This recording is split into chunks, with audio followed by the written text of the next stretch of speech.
I was here electronically, but I wasn't.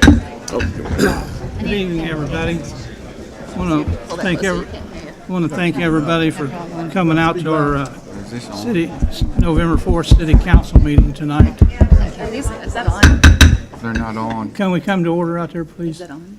Yeah, it's on. I want to thank everybody for coming out to our November 4th City Council meeting. Can everybody mute their cell phones?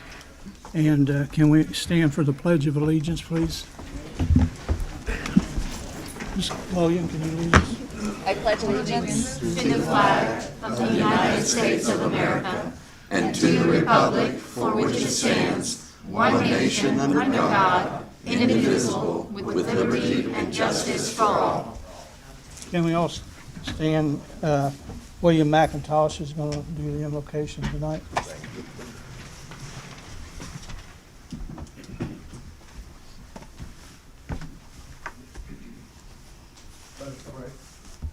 Gracious Heavenly Father, we just thank you today for the opportunity that you blessed us to wake up in our right mind, fully dressed.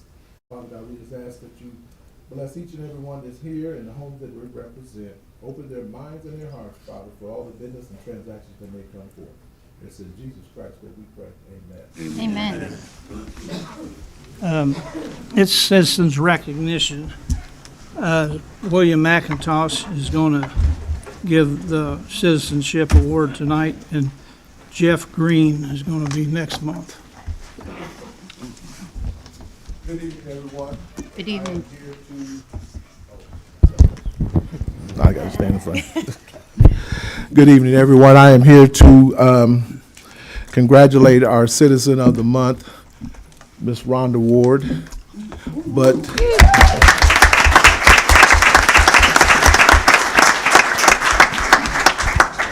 I couldn't justify without giving you some of her background. Ms. Rhonda Ward, in 23 years as a Muncie educator, has been privileged to work with students and teachers in a variety of K through 12 settings. She has served as the classroom teacher, interventionist, data coach, athletic director, assistant principal, just to name a few. Currently, Rhonda fulfills dual roles as the Director of Diversity for Muncie Community Schools and Assistant Director of the Muncie Area Career Center, and has served the district for the past 2 years in this capacity. While she thoroughly enjoyed her time teaching in the classroom and being a school administrator, some of her most favorable years also include coaching girls track and cross country at Muncie Central High School, where she mentored and witnessed several of her teams achieve great success. Rhonda is proud HBCU graduate of Tennessee State University, where she received her bachelor's degree in psychology and ran track under a world-renowned Olympic track coach, Edward S. Temple. She serves on numerous boards throughout Delaware County and is committed to helping make her hometown the best it can be. In addition to her participation in local organizations, she is also heavily involved in the Tennessee State National Alumni Association, where she is a life member and also a general member of the first black female sorority, Alpha Kappa Alpha Sorority, Inc. Rhonda's work is rooted in the belief that every child can succeed despite the obstacles or challenges he or she may be faced with, and has always looked at her role in education as a ministry. Hence, she is extremely passionate when it comes to serving young people of all ages, backgrounds. She functions as an advocate and mentor to several former and current students and exemplifies great pride in helping them reach their fullest potential, both in and out of classroom. She loves instilling in them her favorite quote, which was imparted in her and her college teammates. Success is how badly you want it and how much rejection you can take. One of her favorite aspects in her role as Director of Diversity is helping to ensure equality of opportunities and experiences for all students, staff, and families, regardless of their backgrounds and identities. She enjoys bringing out the best in students and helping to develop a positive work culture that is safe and welcoming for all MCS stakeholders. In her spare time, Rhonda enjoys traveling, shopping, hanging out with her family, although one might find her more often than not spending her personal time with students traveling to HBC college fairs and or HBCU campus visit tours. Without any ado, I will present Ms. Ward with the City of Muncie Citizenship Award.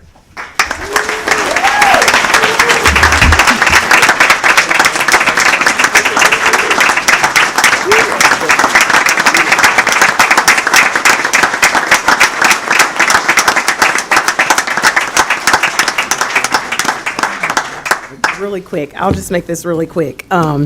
First of all, good evening, and thank you, Mr. Billy McIntosh and the City of Muncie for recognizing me on tonight. I am truly honored and grateful to accept this award. And I am so blessed to have found my calling many, many years ago. My role in education is equal to ministry, as you heard in my bio, and I treat it as such. Because serving the students and the families in this community is truly a blessing to me, and I try my best to do it with all of my heart. Giving back is something that has truly been instilled in my siblings and I from my mom and dad who are here tonight, so thank you, Mom and Dad. And again, thank you, Mr. McIntosh and the City of Muncie. Thank you. Thank you.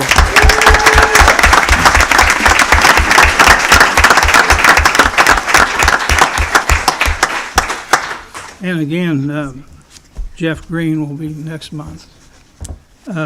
Roll call, please. Mr. Mason? Here. Ms. Selby? Here. Mr. McIntosh? Here. Mr. Green? Here. Ms. Powell? Here. Mr. Garrett? Here. Ms. Gillian? Here. Mr. Basham? Here. President Dishman? Present. Moving on to approval of the minutes. Is there a motion to approve any? So moved. Any Second. minutes or changes? There's been a motion and a second. Roll call, please. Mr. Green? Yes. Mr. Garrett? Yes. Mr. Mason? Yes. Mr. Basham? Yes. Mr. McIntosh? Yes. Ms. Gillian? Yes. Ms. Selby? Yes.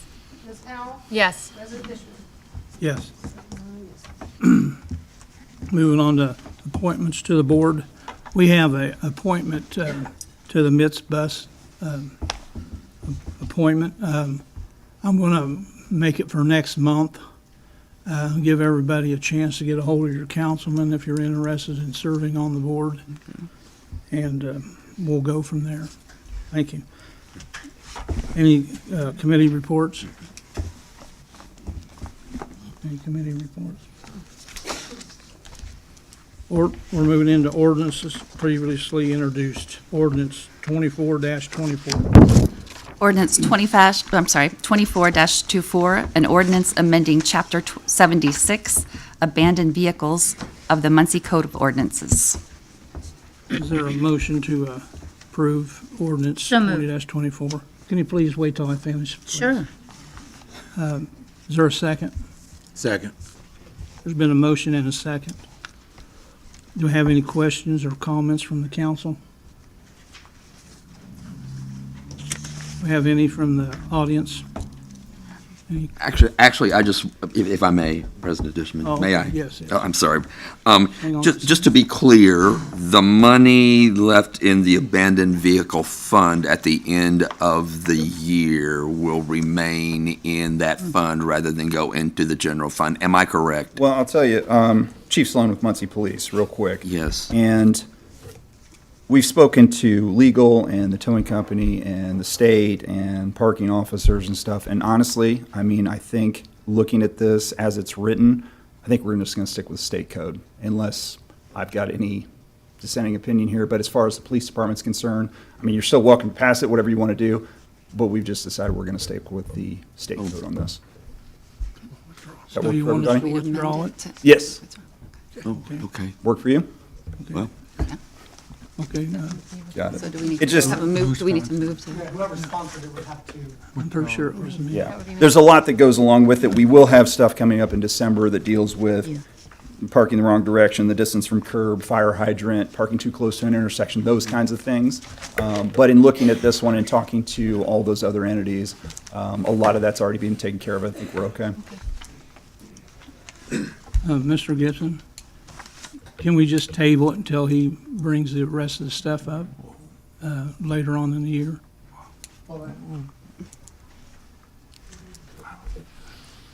Yeah, sure, go ahead. That stuff would be unrelated to abandoned vehicles? Yes, those are all the other. Yeah, it sounds like the stuff that's gonna be coming in December is gonna be unrelated to abandoned vehicles, so it's really up to you. It sounds like the administration is fine with it being withdrawn. If that's the case, whoever sponsored it would need to withdraw it. I will say the ordinance essentially mirrors the state statute, so I think what Chief Sloan is saying, they're just gonna move forward with the state code as their authority to do what they've been doing with abandoned vehicles as opposed to this ordinance. Okay. Anyone else wanting to speak on it? Went to the clerk. Belinda Munson, City Clerk. After reading through the ordinance, I'm not sure what we're currently doing, but I do want to point out, and I left handouts for everybody. The city clerk's office is the violations bureau, and that's by Indiana code. We also have a Muncie code of ordinances stating the same thing. So any payments that are to be made in regards to what this is or was should come through my office. In all honesty, any entity, any department writing tickets should not be collecting the money. There's a conflict of interest when that falls into play. Now, what we've done in the past and what the current ordinances is in other departments, I don't have any say-so over, but I am going to comment, if this comes up again, I do want to be included to make sure that the processes, the payments are coming through my office. And it also helps the officers that are writing the tickets in the long term not be accused of any malfeasance. Anyone else wishing to speak? Anyone from the council? So are we, I'm sorry, No, I was gonna ask the same question. are we going to entertain a dismissal from the sponsoring council person? Yeah, Is I'm gonna that, withdraw. is that, I just wanted you to oh, have okay, some okay. last comments on it. I'm just a new guy, I'm just, I'm just gonna make a motion to withdraw it. You can, as a sponsoring council member, you can withdraw on your own at any. Okay, I'll just withdraw 24-24. It was Harold? It was Harold, no. Sarah. Mr. President, I'd like to make a motion that this be withdrawn, this ordinance. I think that's what I just did. It has to be the sponsor. Harold sponsor. Oh, you, Withdraw. yeah. He's Okay, I'm sponsored. sorry, Harold. Go ahead, Harold. Okay, there's a motion made to withdraw it then. Just withdraw. Okay. Okay, roll call, please. Ms. Gillian? Yes. Mr. Basham? Yes. Mr. Green? Yes. Mr. McIntosh? Yes. Mr. Mason? Yes. Mr. Garrett? Yes. Ms. Selby? Yes. Ms. Powell? Yes. President Bishop? Yes, 9 yes. thank you. Ordinance 26-24. Ordinance 26-24, an ordinance of the City of Muncie establishing designated outdoor refreshment areas.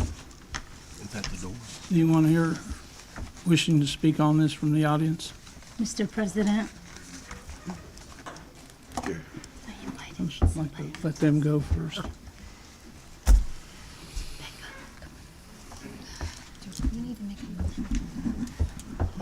Mike Sullivan, 2615 West Purdue Avenue. I would just encourage council to pursue this with great caution. I've spent a good part of my life in Portland, Oregon, a beautiful city, at one time. And it's fallen on the hard times, primarily because of kind of liberal, lax laws and changes and having kind of an open Funville downtown area, all of which turned out to be a disaster. That's the event of Portland, Oregon. So my caution is, I feel that guns, alcohol, drugs do not make a good mix. I'm not sure that it's good for families. And I think it's very important that you have clear in mind what the zones are, how they're connected, are they contiguous, and also make sure that you have appropriate enforcement in place. It's absolutely essential. And you'd have to hear from the police to have that assurance and have a plan in mind. It's a way that can lead to great disaster. So my advice is, when in doubt, listen to an old person. Thank you. Thank you. Good advice. Hello, my name is Elizabeth Edgel, and as a previous owner of a downtown business, I think that this is a very good thing for downtown business, especially since there's not a lot of live music downtown right now. They need something to do, and that's a continuity that brings everybody together because it's from place to place. And our downtown is in sore need of something that brings us back to what we used to have. So I support it fully. Thank you.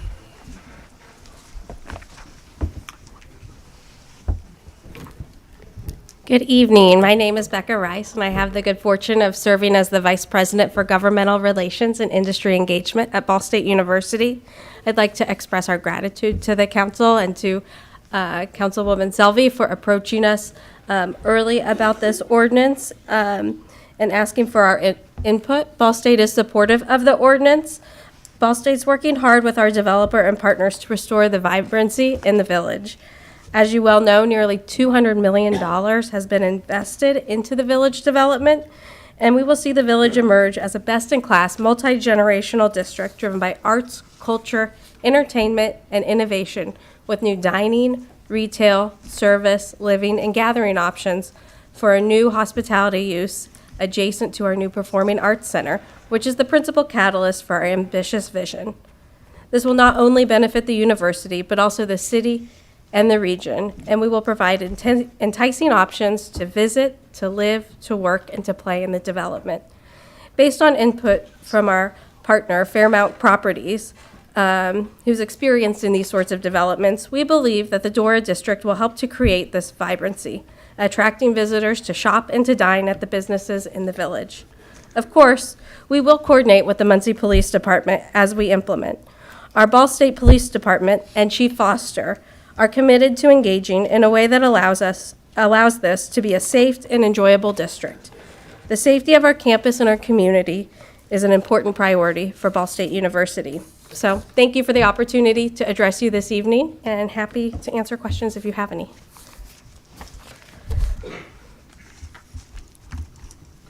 Thank you.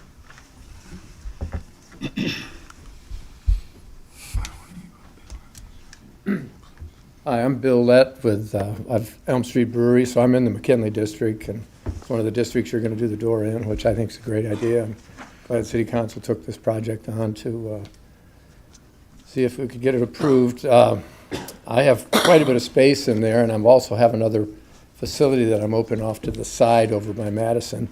And we wanted this approved because we could actually be able to move around into the park-like area that's right across from Elm Street, and then down to the other brewery where we're brewing all of our things now, and we're going to have a coffee shop down there and stuff. So we just thought it'd be a great idea to make it so we could move around easier and through the neighborhood. When we do a beer fest and things like that, it's also going to make a big difference because we won't have to go and get numerous special permits to actually do that, because people can just go back and forth. And yep. Thank you, Mr. Lett. Thank you. Anyone else from the audience? Anyone from the council? Thank you. Please. Oh, okay, hang on. Just as the representative for the Muncie Police Department, are there any questions for us? I believe we need to make a motion before we can discuss, correct? Council? Yes. No, there's not been a motion. So, would you, as a sponsor, would you like to I'd have like the honors? Thank you, Ms. Bell. I would like to make a motion to approve this ordinance. Please. I'll second it. Thank you. Do a roll call, please. No, we can still talk, right? Oh, okay. No, we can't. Go ahead. We had the question. Go ahead. Chief, would you just like to explain that you have the capabilities of covering all this and keeping? Yeah, so there's been a lot of chatter about this, and I've talked to several people about it, whether it's bars or other police departments. And we have several things that go on downtown where alcohol is involved. We have very few problems. And I know there's some questions about whether or not other family members, children are going to see this or whatever. And I understand that. That is important, sure. But, I mean, Disney and Chuck E. Cheese and all these places now, right? You can walk around with a beer or a mixed drink or whatever it might be. So I think we're a little bit past that at this point, but we've still got enforcement capabilities, right? We've still got public intoxication, we've still got disorderly conduct, obstruction of traffic, whatever the problem might be. I'm in favor of trying it, okay? I think we can handle it. And with as few problems as we've had before, I mean, you're talking about people who spend maybe $15 on a mixed drink, right? And all of a sudden, their group wants to go from this bar to the other. Well, what happens, right? You slam that drink, and now you're out the door. They get another drink somewhere else. If we slow down that process, maybe they're even going to drink less. I don't know. But I think where we're at now, I think we can handle it. I did have a question. Maybe you can answer this for me. What was the reasoning behind going from 12 p.m. to 12 a.m. and not 12 to 3 or something like that? Because it's going to get kind of confusing if it turns 12:01 and suddenly people aren't allowed to go from place to place. I agree. So, Damon, you want to answer that? Yeah, I mean, there was just a number that was We put out just there got- as an option and everybody. I'm just throwing it out. When I was reading it, I saw it. A few typos, but other than that, that's what I saw. That was my only concern about it. But I think we can handle it. And other cities have done that. Yeah. Too, from 12 to 12. So. Okay. So we try to emulate it. Okay. Thanks. And Any other questions for me? So what you're saying is establishments to stay open until 3 a.m. Some do, sure. Is that what they do? After 1 or 12. 12 o'clock? Yeah. They won't be can't able to? Walk. Transfer. Okay, okay. True. they have to Make stay sure- put. Have someone. Just Have make to sure stay everybody's on put. the same page. Right, exactly. This ahead, gentleman is Mr. from Bass. Yorktown. They have a Hang on, Dora. Ms. Powell. I'm sorry. Would you please, Yes. Mr. Basson's, Well, I was just going to clarify, even if we approve it, it still needs to be approved by the Indiana Alcohol Tobacco Commission, correct? And is that a foregone conclusion? Is there any concern about that at all? Anybody? Do we know? Can I speak on this? Yes, go ahead. Hello, Chase Bruton. I'm the Yorktown Town Manager. We actually passed the second DORA in the state, so somehow I have become the DORA expert and have now Great, been giving glad to have you advice here. to other communities, so you're welcome. I think the 12 o'clock time actually came from our ordinance, so sorry for that, or you're welcome, either way.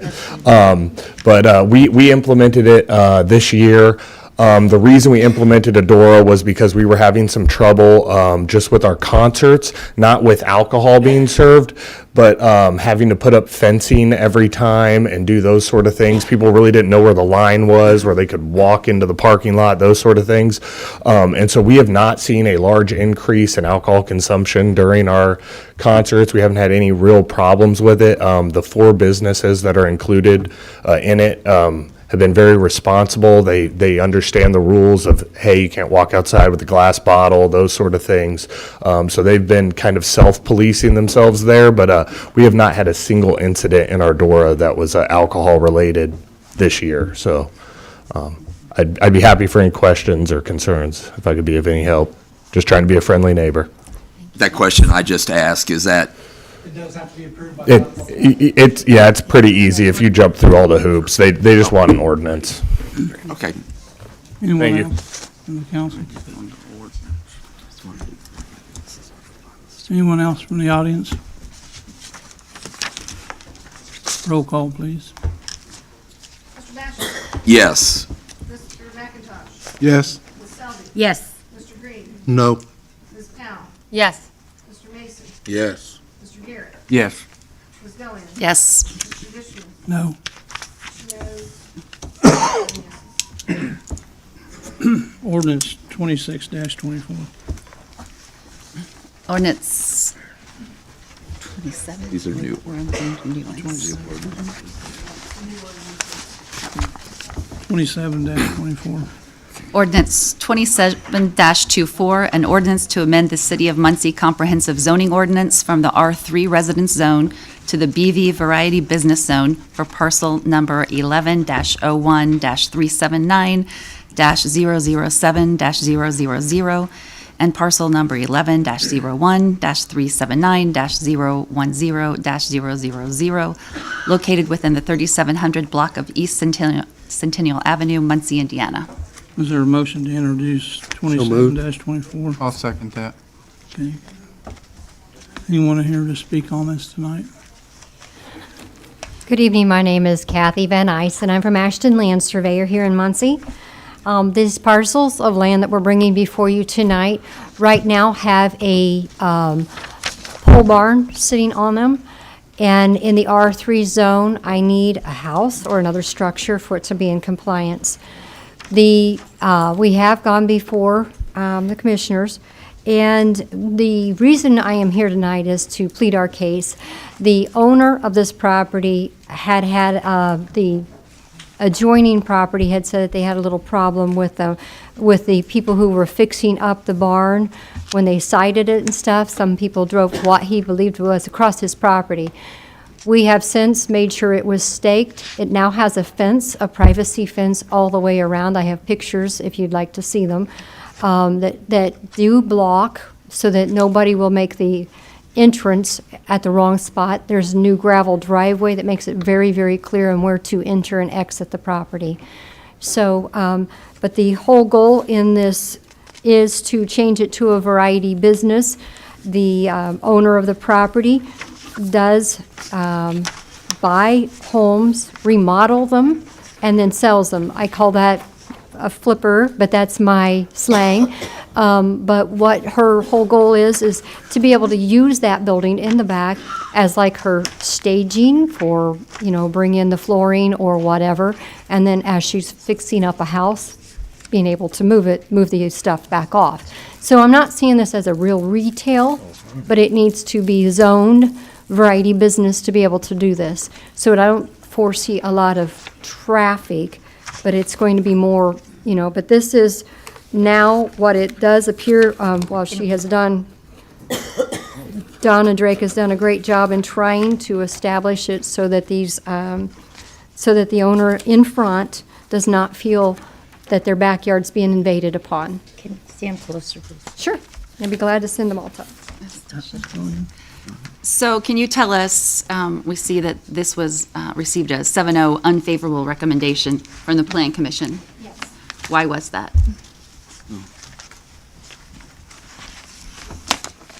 The owner in the front he stood up and did complain in that meeting about how that the owner of the property, when it was being remodeled in behind him, which is that barn, the pole barn, felt like he was people had pulled across his septic system because the entrance was not clear in his opinion. So that's when we made sure as a surveying company that we showed the exact corners and gave her line stakes so she could put a fence up to alleviate that.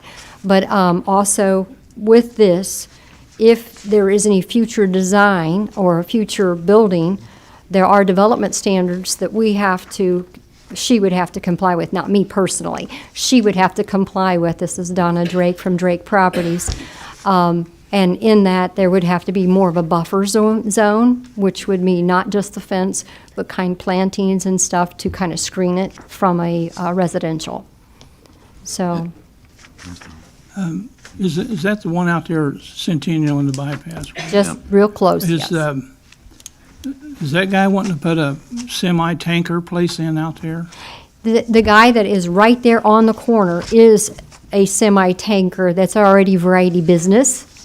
Okay, this is to the west of it. It's a small home that's just his west adjoiner. And then to the north of it is a barn that used to be an old dilapidated gray barn, but now it's the red barn that's in the pictures. And then behind it's just grass. It's open field. Is it the same guy that owns the tanker place wanting to buy that? He had made an offer, but he has, personal issues have made it so finances are not there for him right now. So I'm not sure he has made an offer, but it's also right now, it's kind of tabled for his own personal reasons. Well, it was my understanding that nobody wanted a semi-tanker place out there, like a cleanup for semis and stuff like that out there. He's to the east. That's what Yeah, we. but if he's wanting to buy it, he's wanting to expand. He had wanted to, he's not now. She is the current owner, and her goal now, and what her goal, her thoughts are, her desire is to be able to use this as like her own staging, where flooring would be delivered or whatever as she is remodeling. I've got a problem with, hazardous waste being cleaned up or whatever out there. I don't know if it's hazardous waste or whatever it is, but when you get tankers, semi-tankers involved, you got a mess out there. Right. And he's probably right, he's probably cutting into his yard with the semis. Semis are the east adjoiner to this property. It's pre-existing property that's owned by the guy that owns the semi-tankers. We are the west and north adjoiner. Okay, does that make, do you need can I show you on a, oh yes, she has a good copy.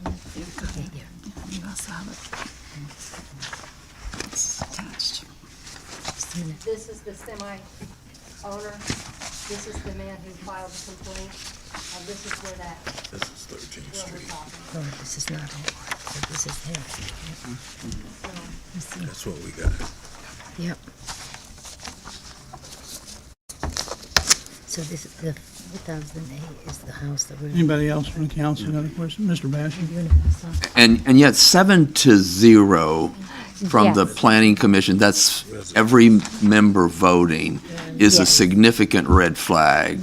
And I'll be honest with you, I felt like I needed a second chance to explain that her goal is not to destroy this man's property around his house.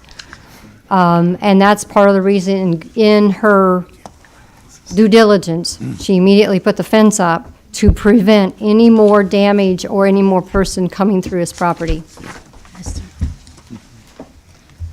Selby? Okay, so these other little improvement that they did, was that before you went to the planning commission or after? The fence is after. Okay, The barn, in fact, she's the one who purchased the original home okay, and remodeled it and actually sold it to the person who came to complain. okay, He's the very person that she sold it to. okay. So she had remodeled that house for him. Mr. Dishman, this question is for you. You're on the planning commission, correct? What I would like to see if it's feasible and if it's possible for her to go back to the planning commission with the improvement, and if you guys can vote on it and come back to us, would that be acceptable to you and just to be fair to everyone?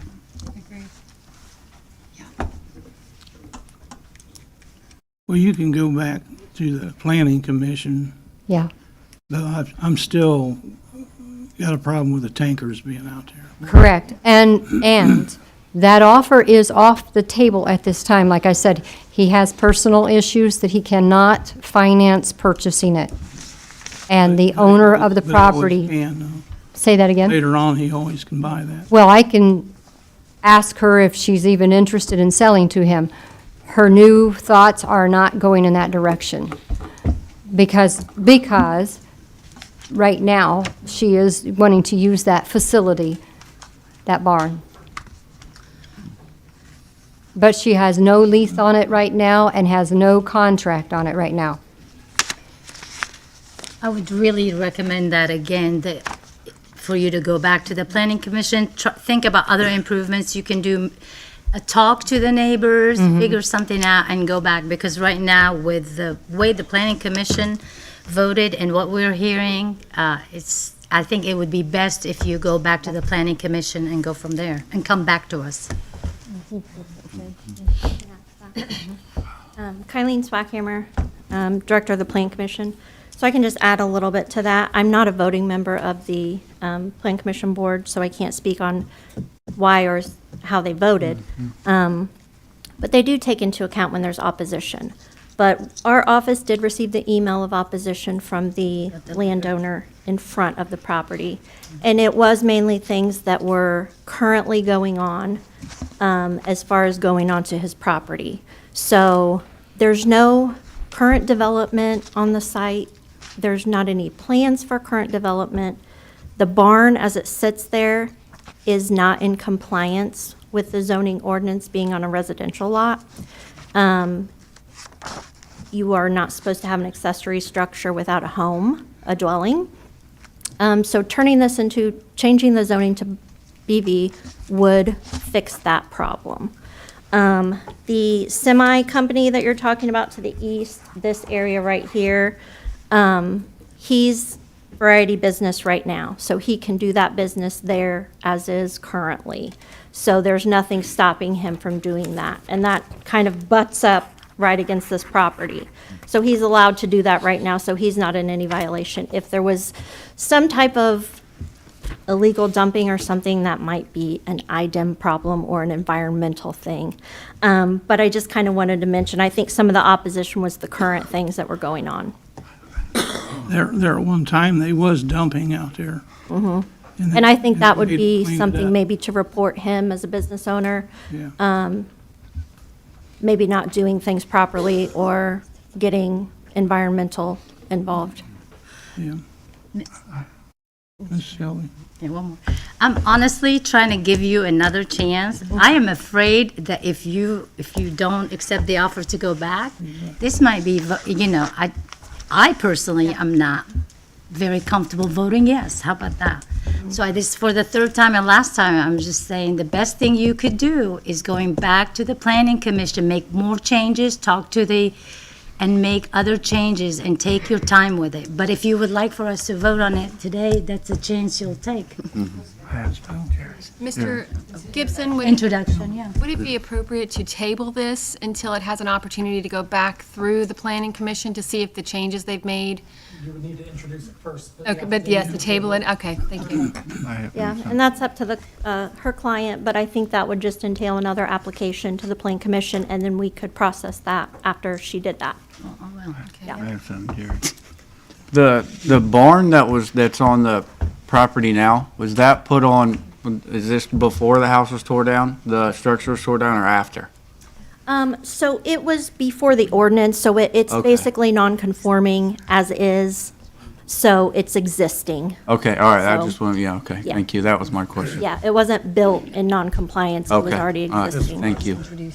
President Dishman, Yes. I have a question for you. The individual that had filed the complaint, have they changed in their opinion since you've put up the fence and did the things that you have? Have you spoken to him? I'd like to have someone who has spoken to him talk to it.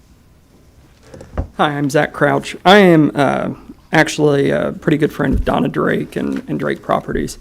Anthony was his name. He's a gentleman who lives in the front house that he had purchased off of Donna Drake. So I'm not sure what happened in the past, but we have taken extensive precautions to make sure that it does not happen again by putting in a privacy fence. We've put in, it's completely landscaped to the back. I mean, it is truly a changed property from the worst to the better. But I have spoke with the landowner several times, and as far as I'm concerned, he's pretty happy with the improvements on that. He's not here, so I can't speak for him, but I can speak that we're taking all precautions to make sure that he's happy with living there. I know that he just had his family. He's married. He has a small child. Just delivered another child, and we want to make sure that they're happy just as well as we're happy. But we also want to be in the correct zoning for that. So that is where I'm at on that. But we did put a privacy fence up. We made sure that Ashton's came out, did proper zoning. But again, we do want to make sure that we are in perfect alliance with that. And Mr. Dishman, if I may speak to you, as far as you keep bringing up a tanker or a semi situation, I'm not sure about that, but I do know that, again, like Kathy had said, his funding is not there, and I am sure that we could draw up something saying that we will not sell to that individual if you're afraid of that continuing to happen. So I'd be more than happy to to bring that up, and I'm sure that we could do that. I'm not sure why it was voted 7-0, other than it did have a complaint. But, Ms. Selvey, we have done everything to justify the betterment of that. There's been a lot of equipment just setting out there, rusting, you And know, that is to the east of us, leaking all over the ground out there. And I know it's been sold because that guy from farmland used to have it out there. Yeah, and that I'm not sure of. I just know that that's not us. And he let a lot of equipment set out there and drain on the ground, you know, leak all over the ground. And I see a tanker company coming in there wanting to, you know, a lot of tanker companies do their own cleaning on the properties, and I sure don't want that all over that ground out there. No, and as it sits, it went from pretty much a hay field to a decently nice mowed property, and I can guarantee that she would not sell to any company that is going to be destructive in that matter. So we want those people to be happy. We don't want them to regret moving here. They came from, I believe he said, I believe Noblesville or Indy, if I'm not mistaken. But, you know, he moved to Muncie, to Delaware County to raise his family. And we want to make sure that he's happy with that decision. Yeah. Most definitely. Mr. Mason? Yeah, approximately how many residents are in close proximity of this zoning? This young man that's down on the road is our first one, and there'd be a house to the west. Other than that, there is a house down on the south side of the road, but nothing there's not a lot of houses in this area, no. Okay, and all those people have been, you've They reached out to? were notified, and like Ms. Selvey said, you know, we'd be willing to go back, they were notified by the mailings that are required to go before the commission. Anyone else? Mr. Dishman, do you have anything else that you'd like to share with us to help us? Well, I've got a problem with, you know, stuff leaking contaminants on the ground. This town's already full of contaminants like BorgWarner, Chevy, and nobody wants to clean them up. You know, if this guy goes bankrupt, who's going to go out there and clean that property up? I think there's a big pond out there, too, that could leak into. And, Mr. Dishman, that I'm not sure, but I can guarantee that without a doubt that none of that would take place on her property. And as far as, I can't speak for him, but that would be something to address with him. But unfortunately, it would not be with us. I can give you my word that this property would never sell to something like that. So Well, we're as green friendly as we can. I'd like to see you go back to the planning commission. Yes. And maybe that guy that lives next door, maybe he can give us his blessing then. Yep. Because it would be the one to the south of that. But there is a fence put up now, and there will be greenery or shrubbery or whatever planted to ensure that that continues to look nice. Unless you'd rather us vote tonight. No. I mean, You probably wouldn't want us to vote tonight. This is just Introduction. introduction. This is Yeah, just, this is just I know it is. Mr. Disney. Ms. President Selvey? Smith. Ms. Lacy, thank you. You did send us a copy of the letter that the homeowner sent to us. So reading it, I've read it twice, and it's just concerning, you know, I mean, especially if it's 1 out of 3 houses, that's, you know. So that is significant. So we can't say it's like 1 house out of 100, right? So 3 houses is 33% people not happy. But the letter was very touching, and he had some great concerns. So I wish he was here. I wish you brought him here just to get his approval. But maybe if you go back or get a letter from him saying, you know, that everything is kosher, then we'll go from there. And Ms. Selvey, Yeah. I'm sorry. I never received that letter. I don't know. I did not either. Yeah, so as far as complaints go, I can't fix something I don't know about. Okay. Can you give him a copy? I'll check my records because I'm not. Okay. personally sure what letter you're. Okay. Okay. I'll check my records. Okay. And then get that with Kathy then. Oh, okay, I apologize. Okay. Huh? Oh. It was Yes, to I have a Plan copy of that. Commission one? Yes. Okay. But he has came outside and we've spoken great detail. I mean, so I do feel, he had the option to be here tonight, because I'm sure he was notified, but, Thank you. Do you want us to table it tonight? Shall you get with those people? Mr. Dishman. Did you want them to us to table it tonight so you can get with that person so we can come back next month? Yes, we can do that. Okay. We need to introduce Introduce it first. We need to vote on it. Yeah. All in favor for introduction? Okay. Is there a motion to introduce? So about getting a- Huh? It's either an email back to through everybody, through Colleen and everybody, or a letter. All in favor? Aye. All opposed? No. No. I would like to, go ahead, President. I'll make a motion that we table it till next month. Second. Okay, I have one more question, I apologize. On, how do you want to receive his blessing? Do you want him to email you, or the planning commission to? I'd like for him to get with the planning commission. Okay. And I just want to make sure we're all on the same page, that way we are moving forward if positively. she can get a letter from him, I prefer him to be here, but Yeah. but if she can get a letter from him, that'd be okay. All right, very good, thank you. Roll call, please, on the withdrawal, On the table. What are we? on the table. Help me here. I need to know what we're Table. voting on. Table. Tabling? Table it. Tabling. Okay, great. Thank you. Mr. McIntosh? Yes. Mr. Basham? Yes. Mr. Green? Yes. Mr. Mason? Yes. Mr. Garrett? No. Ms. Selby? Yes. Ms. Gillian? Yes. Ms. Powell? Yes. President Dishman? Yes. Yes. Okay. And we'll see you next month then, okay? I have another one, on the next one. Ordinance 28-24.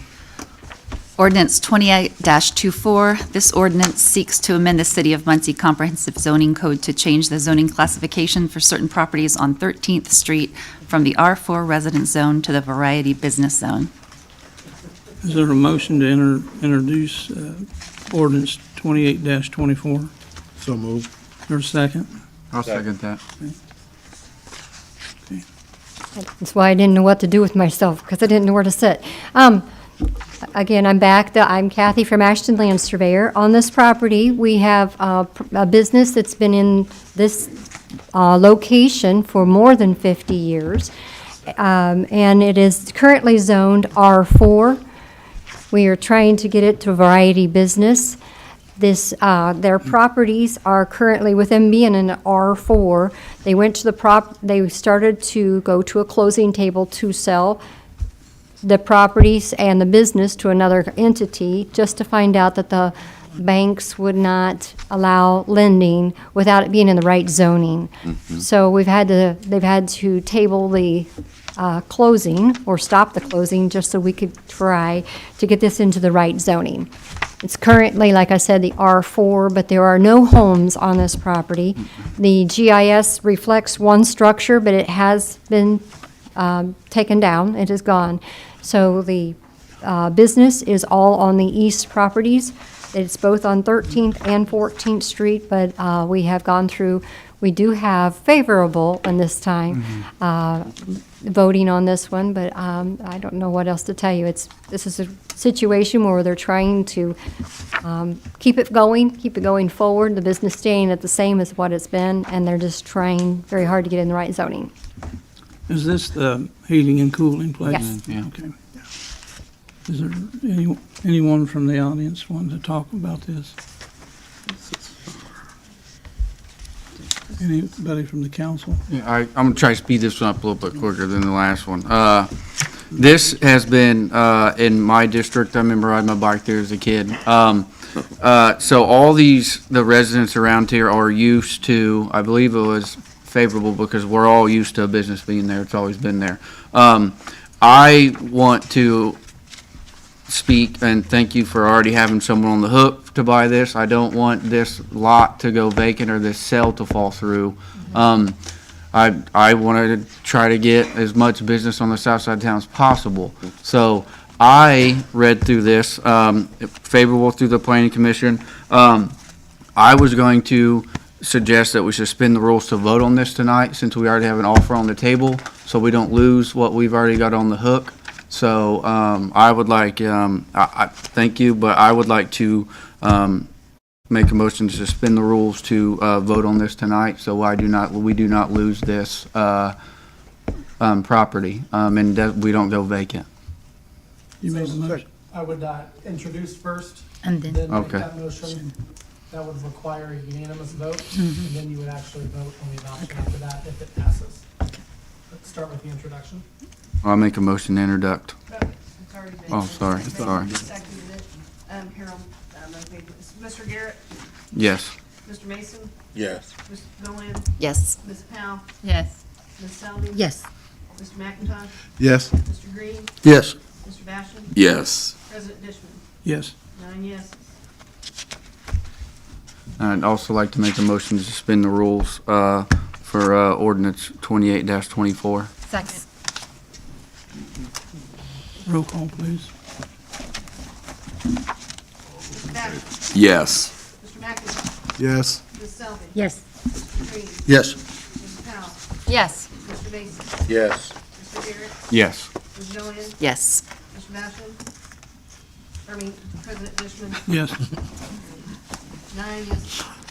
Now you need to, that was just to suspend the rules, Yeah. to consider it for adoption tonight, so now you need to have a motion to adopt. Need a motion to adopt. I so move. Second. There's been a motion and second. Roll call, please. Mr. Mason, Yes. Ms. Selby. Yes. Ms. Nolan, Yes. Mr. Garrett, Yes. Mr. McIntosh, Yes. Mr. Basham, Yes. Ms. Powell, Yes. Mr. Green, Yes. President Dishman. Yes. 9 Thank you very much. Thank you. Ordinance 29-24. Ordinance 29-24, an ordinance of the City of Muncie, Indiana, annexing certain territory to the City of Muncie, Indiana, placing the same within corporate boundaries thereof, and making the same a part of the City of Muncie, Indiana. Annexation Area Number 1, portions of Farmington neighborhood. Is there a motion to introduce 29-24? I so move. Second. Anyone here wishing to talk on that tonight? I'm sorry. Anyone from the audience wishing to talk on this tonight? Good evening, council. Good evening, Mayor. I will say that 29, as you know, 29, 30, 31, and 32 are all annexation documents. We might be able to answer several of the questions at the same time. They're all in the same area, the last two of which are voluntary. They asked for those annexations. These first two are not, but they're directly adjacent to. We have some financial experts here today and legal to hopefully be able to guide you through the process. So if you guys want to come up, at least they can go through what they have done. Go ahead. Good evening. My name is Nick Kyle. I'm a lawyer with Barnes and Thornburg. As the mayor said, you've got 4 ordinances in front of you. Tonight is really the first step in the process before the council on annexation. There, as the mayor said, 2 of these are what we call super voluntary. All of them will go through a process, but it's more abbreviated with a super voluntary. You have to introduce, which would be tonight. You will adopt a fiscal plan, which Mr. Treat has prepared. We've tried to save some paper and put all 4 ordinances covered by one fiscal plan, so there's one resolution for all 4 of those. But then after tonight, there would be public hearings scheduled. On the super voluntary annexations, the public hearings would be scheduled next month. You have to wait at least 20 days before you can have the public hearing on, excuse me, on those. The non-super voluntary, it's a 60-day notice period. So it would be a public hearing in January. And then You will adopt the super voluntary, the meeting after the public hearing, and you would adopt the non-super voluntary, if you so choose to adopt, the meeting after the public hearing there. And then for the super voluntary, it's a very abbreviated process for it to take effect, because there really is no remonstrance opportunity. There is a remonstrance period on the other two that is basically a 90-day period. I'm happy to answer any questions about the process, what will happen, but it's essentially for all four ordinances, it's a three-step process. Tonight, public hearing, and then final action. Any questions from the council? I have a couple of questions, if I may, President Dishman. Have you had any public meetings at all yet? We have had 6 public meetings, answered quite a few questions. They were held in different locations. They were noticed. Everybody got a notice in certified mail. They were also published in the paper. Quite a bit of participation from the public. We answered questions. Mayor, I didn't sense any real opposition in those public meetings at all. In fact, one of those public meetings, I think a bunch of people signed a petition afterwards. Yeah, I think that's the one I was at. It was very professionally handled, great questions and answers, and people seem to be in agreement. Now, those petitions, just remind us again, I'm sorry, President Dishman, I'm sorry, I apologize. That's all right. The council's restless tonight. I just wish the council would come through the chair before they start talking. I'm sorry. Okay. I apologize. You can go ahead. No. Didn't Councilman Green have that was his question, did you have? That was my question. And I wanted to ask if you had opposition from the public meetings that you had, and you pretty much answered I that. don't recall any opposition. I can't tell you everybody was yay rah, but I don't recall anybody saying they were opposed to it or. Okay. Were all the, if I can continue questions, were there notices sent out to all the property owners? Yes. Did you receive those back yet? In response to the notices, did they come back with emails, letters, or anything of that nature? I'm going to have to turn to the mayor with whether or not the city has received any response. Okay. We did, I think we had three public members. One actually came to the office, and we answered their questions. So we provided them the copies of the fiscal plan. We also did that at the public meetings. That was one of the things.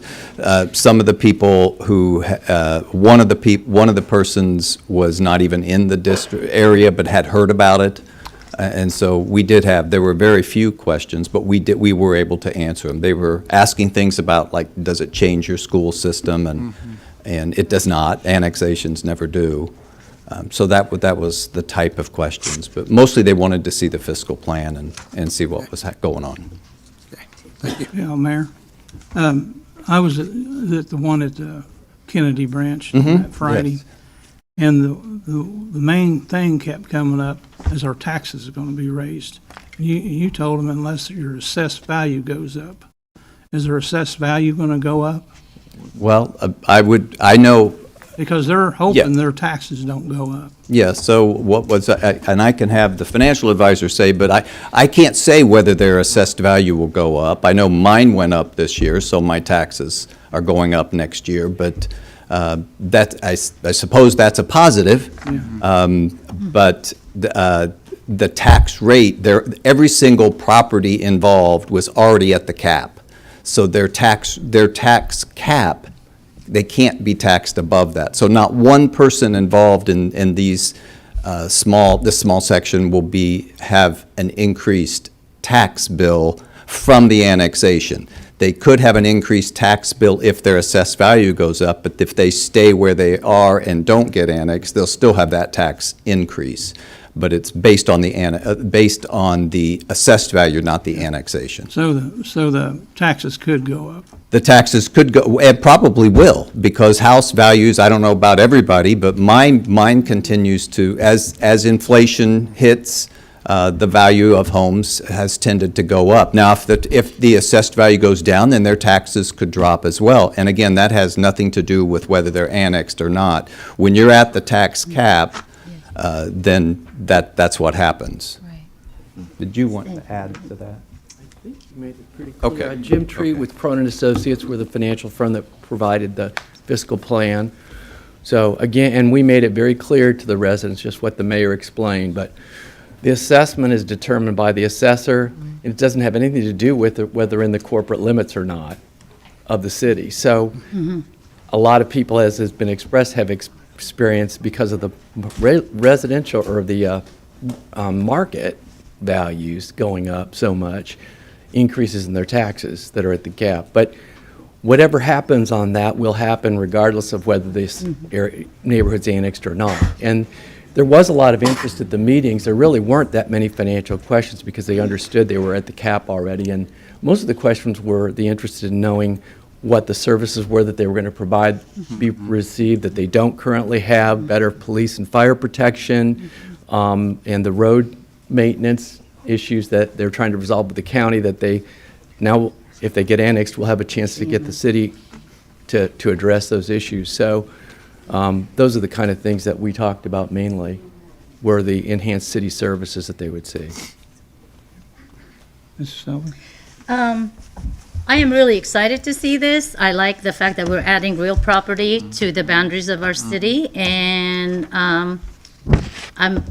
this will help growth and development, and I think it'll benefit the citizens of Muncie a lot. So,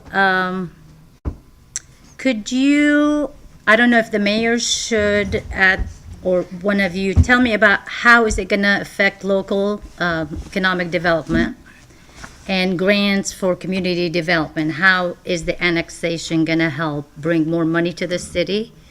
And if you can hit on EMS, and you send us a letter saying that EMS is going to be receiving 100,000. Well, I would have Deputy Chief come up Okay. for Could you for answer that that portion, first part but that's about- what was estimated. Thank you. Could you please, local economic development, how's that gonna affect it, and community development grants? Okay, so let me just explain, and just so that the public is aware that there are 4 sections, and I'm going to start with number 4, which is a voluntary. So their board voted this is Westminster Village. We already, in the city limits, the Westminster villas are already in the city limits. Okay. So they have all the services that are provided, but Westminster Village was concerned, talked with us mainly because of fire districts, and they were concerned about volunteer fire departments, and they have a very expensive building, and sometimes they have patients that need EMS services.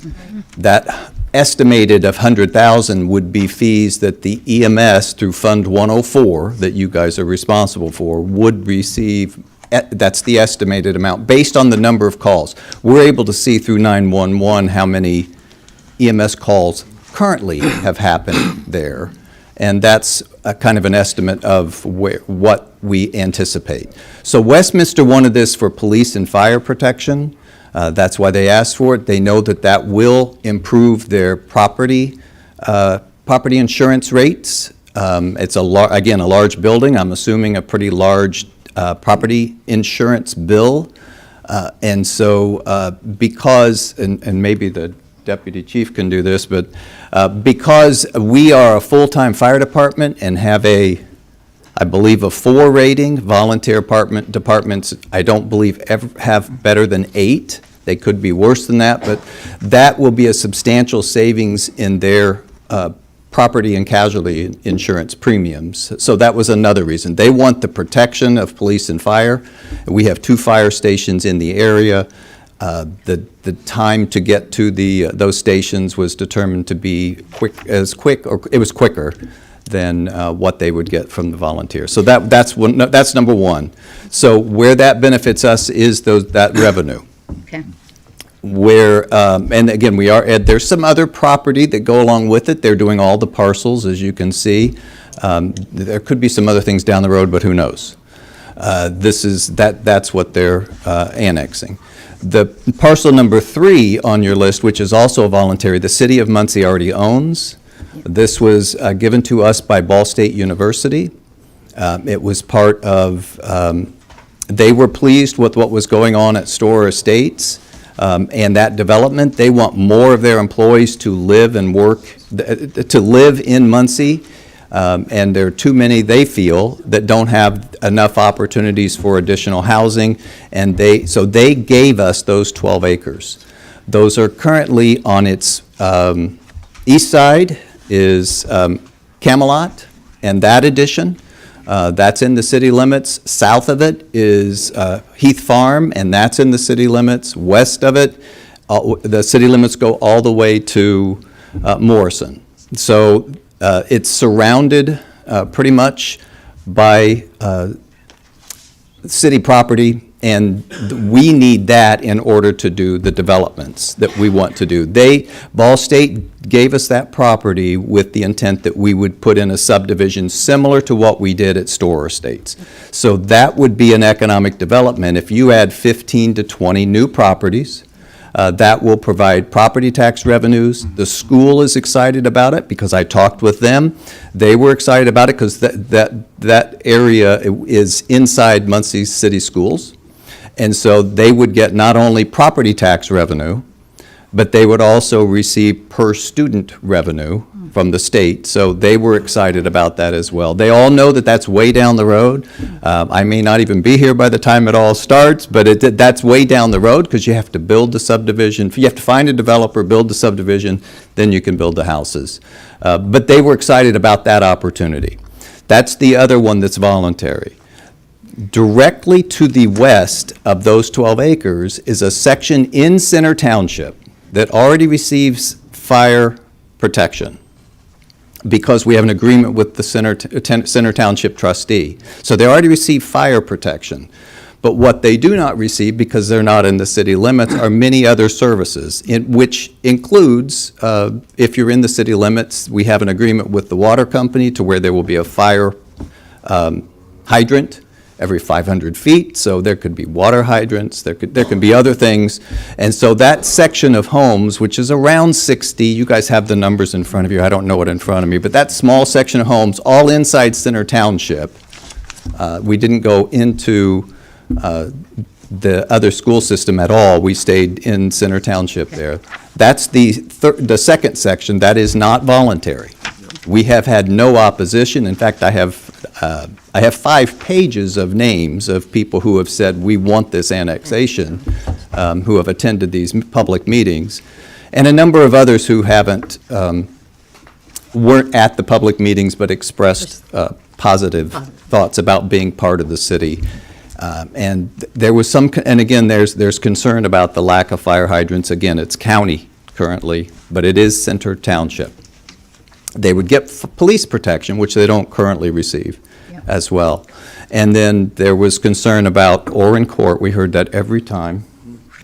Every meeting, there's apparently a street that they had asked the county to look at. The county said, we'll look at it, but I'm sure they had to put it on their schedule, and it hasn't been done yet. So they were asking about that one. So they were excited about the potential of the street department here locally, maybe looking at that local street. It's a small little court, probably only 8 or 9 homes on it, but so that's and then the fourth one, which is which is second on your list, is Heron Point.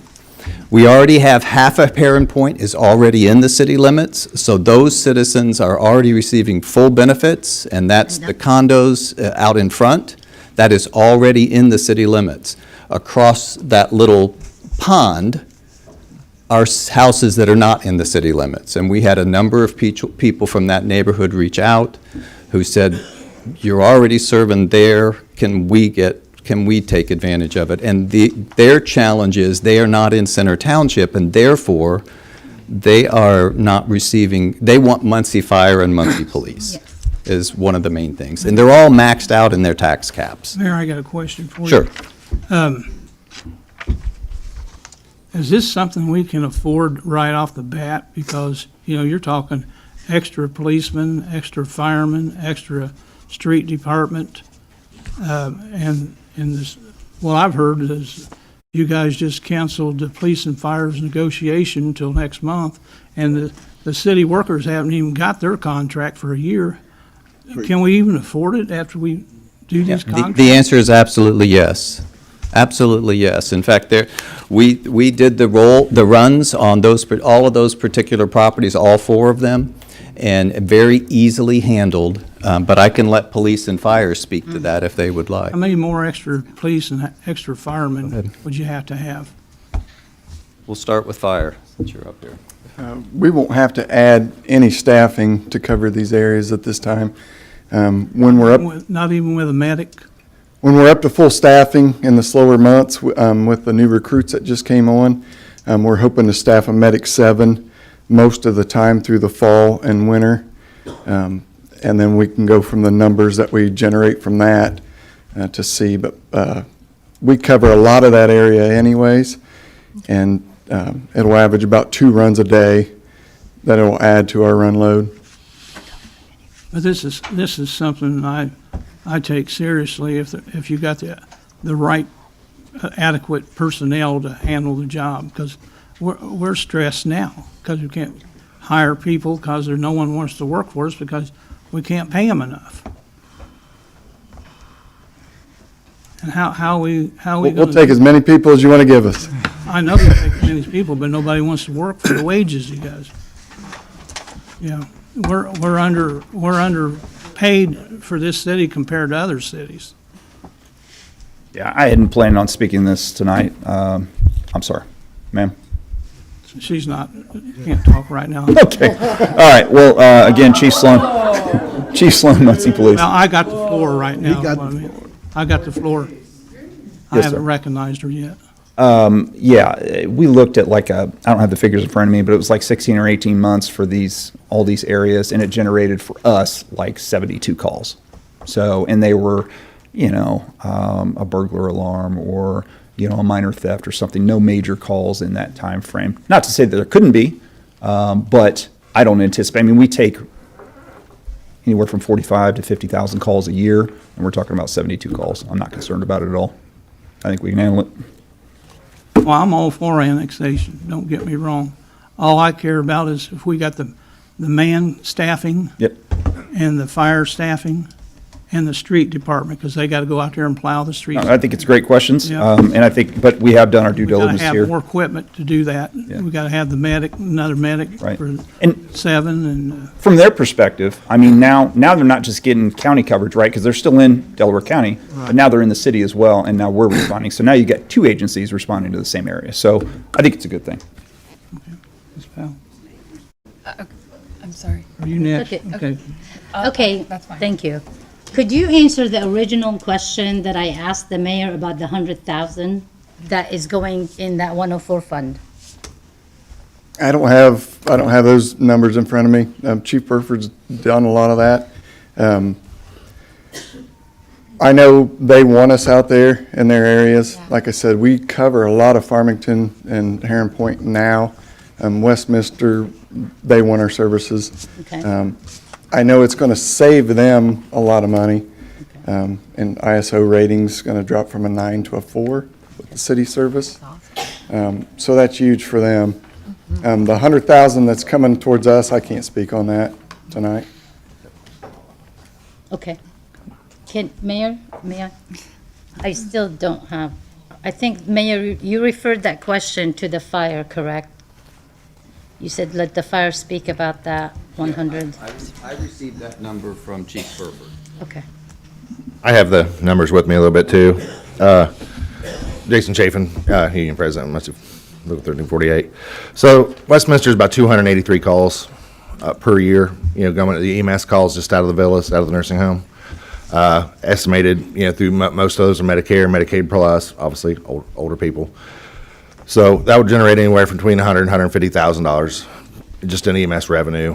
Low end is the 100,000 is what they were using on the low end. Most of those patients have Medicare plus, which is like because they had a factory retirement or something. Okay. That's one of the more expensive nursing homes. So probably more. That's a very conservative number. The 100,000, probably more like 150. And yes, we want Medic 7 to go with that, because when we get Medic 7, that's not going to just give us the coverage that, to that nursing home, but then it allows Medic 5 to stay in what we call the red zone, which is the northwest Muncie, instead of having to go out north of McGalliard. So that when we can get the staffing, and again, we don't need to hire necessarily more people, we just need to have more people on duty per day, which the new recruits, like Chief Nindy, Nine just said, will help get us to that manpower daily number that allows us to have Medic 7 staff daily, which will then not just provide better coverage for Westminster than they're getting from, wherever they're getting their services now, out of Gaston, wherever. But then it'll give the whole north side of Muncie, north of McGuire, in between Walnut and all the way to Menards, on Nebo. That whole area will get much better coverage as well when we can have Medic 7 open daily. And I think this annexation and that money coming in is going to help with that. Okay, thank you. Thank you. Deputy Chief Nindy, I just had a question because I had a resident in Kenmore had the question of whether or not the runs out to Westminster will tie up services that would normally go in that area. Do you foresee that being a problem? I don't foresee it being a problem. Like I said, it averages 2 calls a day. Okay. We're very taxed now the way it is, but we can handle it. And will especially if we have the Medic 7 staffed. Okay. And will that staffing fully like that, those 22 that just came on, that will actually not generate any more overtime because those you're now fully Correct. staffed? Okay. Correct. We have a minimum staffing per day, and where we had so much problem with overtime was because we were short so many people that we weren't keeping up to that minimum number. Now that we have the extra guys on the floor, that helps cover vacations and all that, we have more people available every day, so. Thank you, sir. I have really quickly. And this is for Mayor Ridenour. Mayor Ridenour, is there a link to the public meeting that we can share so for others on our social media? Is there a link to the public meeting? No, there is not. Okay. And then last one, sir. Westminster Village, is that a not-for-profit? Yes, it is. Okay, so the income that we'll be receiving will only be generated via the runs that will be, because we won't be receiving any property tax from that. That is correct. There are some small fees, but a lot that might benefit other areas, but Do they currently pay a pilot, a No. donation to the fire department? Okay. No. And then the Ball State property, is that a tax exempt property as well? it is because it's city-owned, yeah. And then it will remain tax exempt until we find a buyer and a developer? Yes. Okay, thank you. Yes. Mr. Basham? Yes, I'd like to, thank you, Mr. President. I'd like to return to the fiscal plan that you submitted. I just need clarification. So if, I recognize that property taxes go to fund 7 government entities, is that correct? 7? And so if I'm a property tax, if I'm a property owner and I pay $1,000, Right. my $1,000 would go to those 7 entities, and adding Muncie would just add the 8th entity. So I would be dividing my tax dollars among 8 government entities, and nobody is going to lose taxes because of this. Am I correct? No, that is not correct. It does take the same tax amount from the taxable residential properties that we're focusing on tonight, and it redistributes it. But they won't be left out at all. No, they won't be left out. Right, that's what I meant to But say. the additional, and it's in the last page, the illustration in the fiscal plan does show, that's a real important part of this, to show not just the effects on the homeowners or the property owners, but on the overlapping taxing units.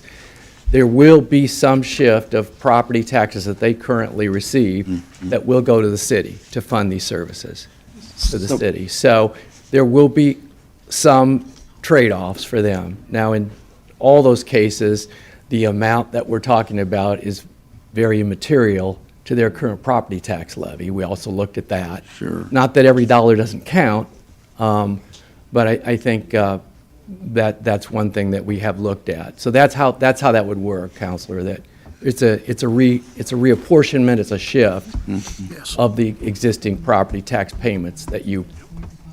May I follow up, Yep. Mr. President? So is my math correct that perhaps if we annex all four pieces, we might stand to gain about $200,000 or maybe even more? Yes, and per- right, based on what they're paying this year. Now, you wouldn't get property taxes for a couple of years out, but what they're paying this year, it's about $230,000 in taxes. So the city would get about 45% of that amount, and that would be redistributed amongst the county, the sanitary district, the school, the township. There's an effect on the township, but they're not providing fire services anymore, so that would change their cost as well. Does that It does. help somewhat? Yeah. Clarifies it. Thank you. Does that area, do they have sanitary district out there? Yes, they're all in the sanitary district, the Muncie Sanitary District. Like I said, I'm all for annexation, but I want to make sure, because I know we got the police department, fire department are excellent. I have no qualms with, and our street department guys, they're the best. So I know we can handle that part of it, but we just got to make sure we got enough manpower and enough wages to keep our people from not leaving us. And we got those 3 contracts, and it just scares me to death what's going to happen there. You know, we should have had those contracts done and over with, but anyway, that's all I got to say. Anyway, yeah, go ahead. Just for clarification, sir, you said there's currently $230,000 being collected in property taxes, and we would get 45% of that, which is about $103,000? Yes. What's that? Wait a minute. No. Our percent. 230. Yeah, that's what the city would be. Oh, yeah, the city would receive 230,000. 200, okay. Mm-hmm. The 45, is that the 45% of? Yeah. Okay. So- Thank you. The city's getting that. The city is getting 230, Plus the Plus the EMS. Plus EMS. Yeah, that's just which property is about taxes. 2 runs, they said, a day, And then Deputy Chief. And we did have, this hasn't been asked, if it's appropriate, I can make another statement that kind of clarifies some more of this.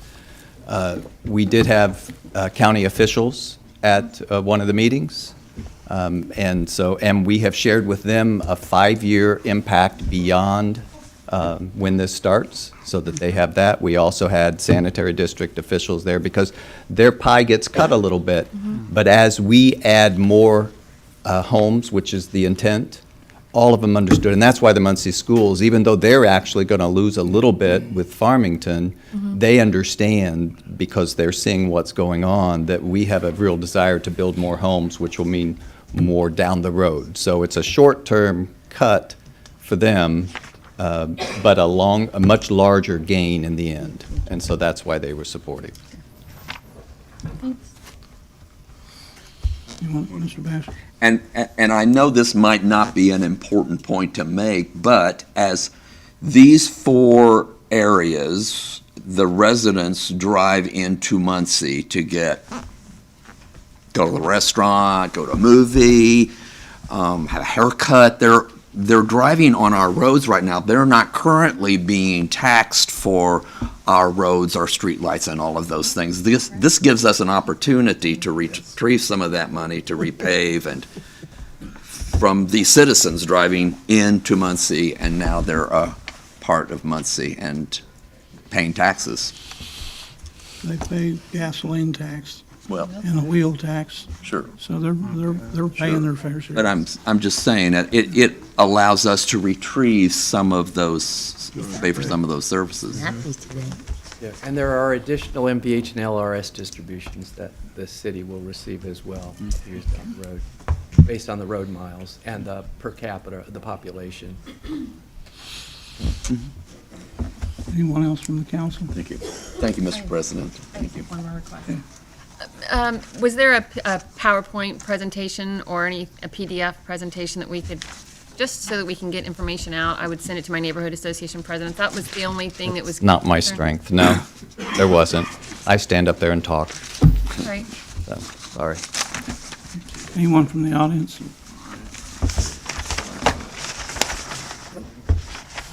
Elizabeth Edgell.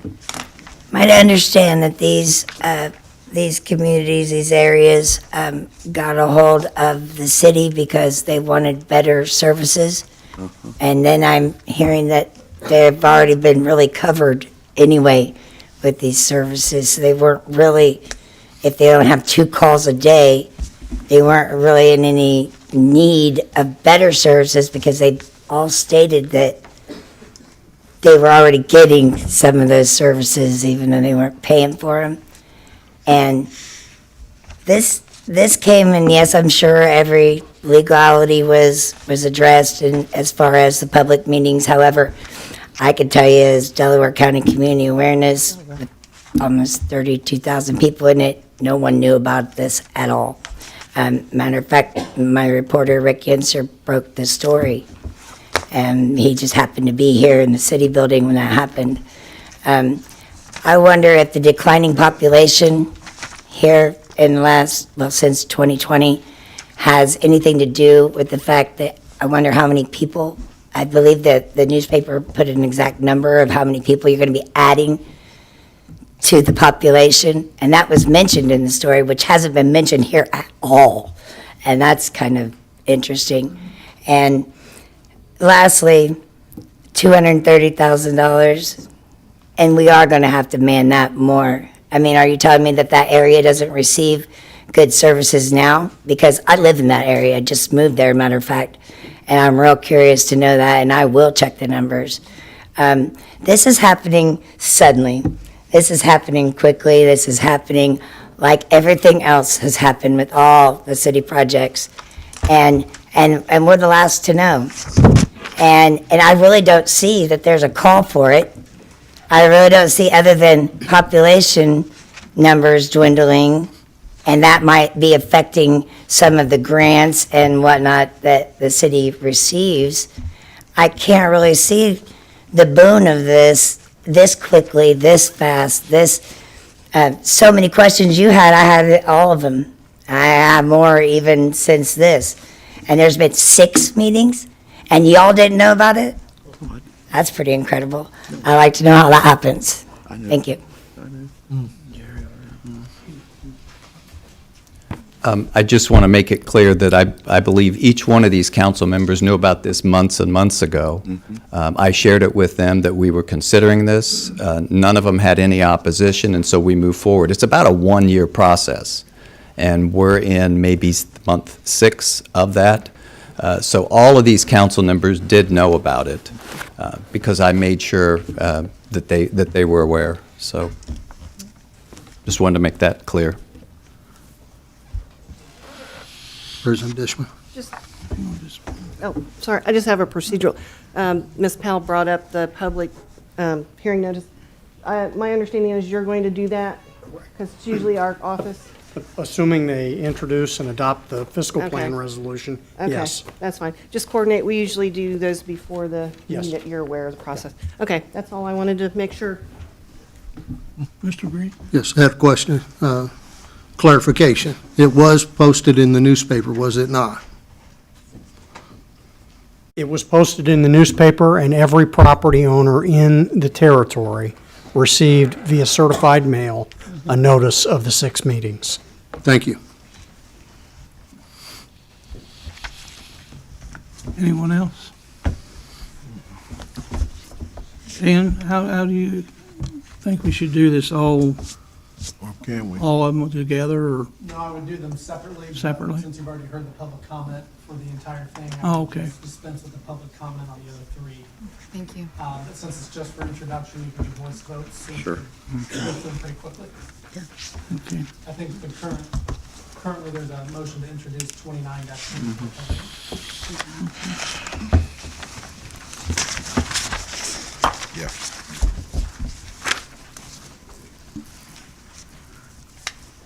Roll call. Yes. Oh, voice vote? Okay, all in favor? Aye. Aye. All opposed? I'd like to move that we adopt ordinance 30-24. I'll second that. Introduce. Introduce. Introduce. Sorry. Introduce. Introduce. Ordinance, yeah. I said introduce. Should I still read these? There's a second. Still read it? Okay. Okay, I'm sorry. That's okay. Ordinance 30-24, an ordinance of the City of Muncie, Indiana, annexing certain territory to the City of Muncie, Indiana, placing the same within the corporate boundaries thereof, and making the same a part of the City of Muncie, Indiana, annexation area number 2, portions of Heron Point neighborhood. There's been a motion to introduce ordinance 30-24, and there was a second. Already did, second. Second. Okay. Any comment on this one? I think you've heard all the Yeah. Okay. together, so I would just go straight into the vote. Voice. Okay. Yep. Roll call, please. All in favor? Voice vote. All in favor? Yeah. Oh, all in favor, say aye. Aye. All opposed, the same. Okay. 31-24. Ordinance 31-24, an ordinance of the City of Muncie, Indiana, annexing certain territory to the City of Muncie, Indiana, placing the same within the corporate boundaries thereof, and making the same a part of the City of Muncie, Indiana. Annexation area number 3, city-owned parcel near Farmington neighborhood. Is there a motion for an introduction? So moved. 31-24. Second. Anyone? Okay. All in favor? Aye. All opposed? Ordinance 32-24. 33. Ordinance, yeah. 32-24. 33-24, an ordinance amending ordinance 24, sorry, I apologize. An ordinance of the City of Muncie, Indiana, annexing certain territory to the City of Muncie, Indiana, placing the same within the corporate boundaries thereof, and making the same a part of the City of Muncie, Indiana. Annexation area number 4, Westminster Village. Is there a motion to introduce ordinance 32-24? So moved. Is there a second? Second. All in favor, say aye. Aye. All opposed, same. Ordinance 33-24. An ordinance of amending ordinance 2423, fixing the maximum salaries of each and every appointed officer, employee, deputy, assistant, departmental, and institutional head of the City of Muncie, Indiana, included herein for the year 2025. Is there a motion to introduce ordinance 33-24? So moved. Second. Is there anyone wanting to talk from the audience on this? Here it comes.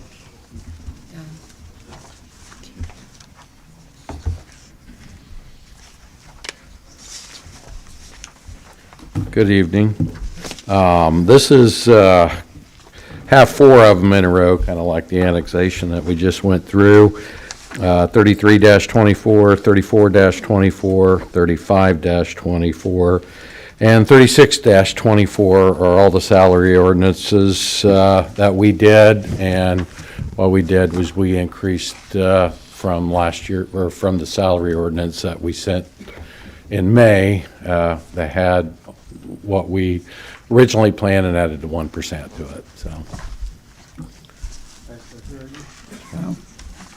Mr. Wright, will these need to be adjusted after negotiations are completed? Pardon? Will these need to be adjusted once negotiations are completed with the 3 unions? No, I mean, the elected officials has to stay the same, Right, so. but will there be corrections, increases? If that comes to that, we will obviously have to make changes, yes. We would amend them. And that would happen after January? If we go into after January and they have to be amended, then we'll introduce them to be amended, yes. Would would there be objection to tabling that, or would that be, I don't want to create an obstacle for our staff to be paid. I just was trying to take out one of the steps if we pass this and then have to amend it versus tabling it and doing the correct after negotiations are over. But I don't want to interrupt or create an obstacle for our employees to get paid in January. Yeah, I mean, arguably, that is not the salary ordinance in place if this wasn't adopted by Okay. December 31. Right. But I did have, if I can, I did have one clarification I think needs to be made. This particular ordinance is called an ordinance to amend 24-23, which is the ordinance setting the salaries for 24. So is that what this is doing, or is it just setting the salaries for next year? For next year. Yeah. So we need to amend the title of that. Yes. You can do that next month before introduction. I just Okay. wanted to All right. Make sure that was clear. Yes. Are we going to do these the same, all the same? Yeah, I would just take them one at a time. Okay. It sounds like we can dispense with public comment if there's others that want to speak. Okay. Oh, that's fine. Yeah, absolutely. I don't want to create an obstacle. Anybody from the Absolutely. council? Anybody from the council? Anybody from the audience want to talk on this tonight? Okay, roll call, please. Ms. Selby? Yes. Mr. McIntyre? Yes. Ms. Gilman? Yes. Mr. Matheson? Yes. Mr. Mason? Yes. Ms. Powell? Yes.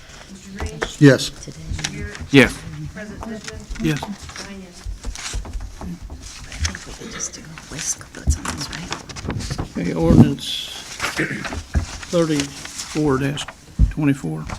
Ordinance 34-24, an ordinance fixing the salaries for all elected officials of the city of Muncie, Indiana for the year 2025. Is there a motion to introduce ordinance 34-24? I so move. Is there a second? I'll second. Okay, all in favor? Aye. All opposed, the same? Okay, ordinance 35-24. Ordinance 35-24, an ordinance fixing the maximum salaries of each and every member of the Muncie Police Department of the city of Muncie, Indiana for the year 2025. Is there a motion to introduce 35-24? So moved. Second. There's been, okay. All in favor, say aye. Aye. All opposed, the same? Ordinance 36-24. Ordinance 36-24, an ordinance fixing the maximum salaries of each and every member of the Muncie Fire Department of the city of Muncie, Indiana for the year 2025. Is there a motion to introduce ordinance Second. 36-24? Second. Mason? Who made the motion to introduce? Mason. And you seconded it? Okay. All in favor, say aye. Aye. All opposed, the same? Ordinance 37-24. Ordinance 37-24, an ordinance of the city of Muncie establishing Title 9, Chapter 40, Chapter 41, Chapter 42, and Chapter 43 of the City of Muncie Code of Ordinances entitled Code of Ethics. Is there a motion to introduce I will make that motion. 37-24? No, second that. Been a motion and a second. Is there anyone wishing to speak on the council for this? I just speak on I'm glad we're here. It's a long time coming. We've been working on this. You guys have been really at it hard on the committee for this. I think I'm pretty excited about having this. I just want to speak on my gratitude to Mr. Robertson for kind of getting the ball rolling when you're up here on this. So duly noted, thank you. And everybody on the committee that put in the meetings at 7 o'clock and the way you came forward and was very upfront with every meeting and offering support and everything. So I just really glad that we're here now. So thank you for everybody's work that went into this. Anyone else from the council? Yeah. Thank you. I attended a couple of those meetings, I wasn't sure what I was going to hear, but my first meeting, I really made me feel very comfortable.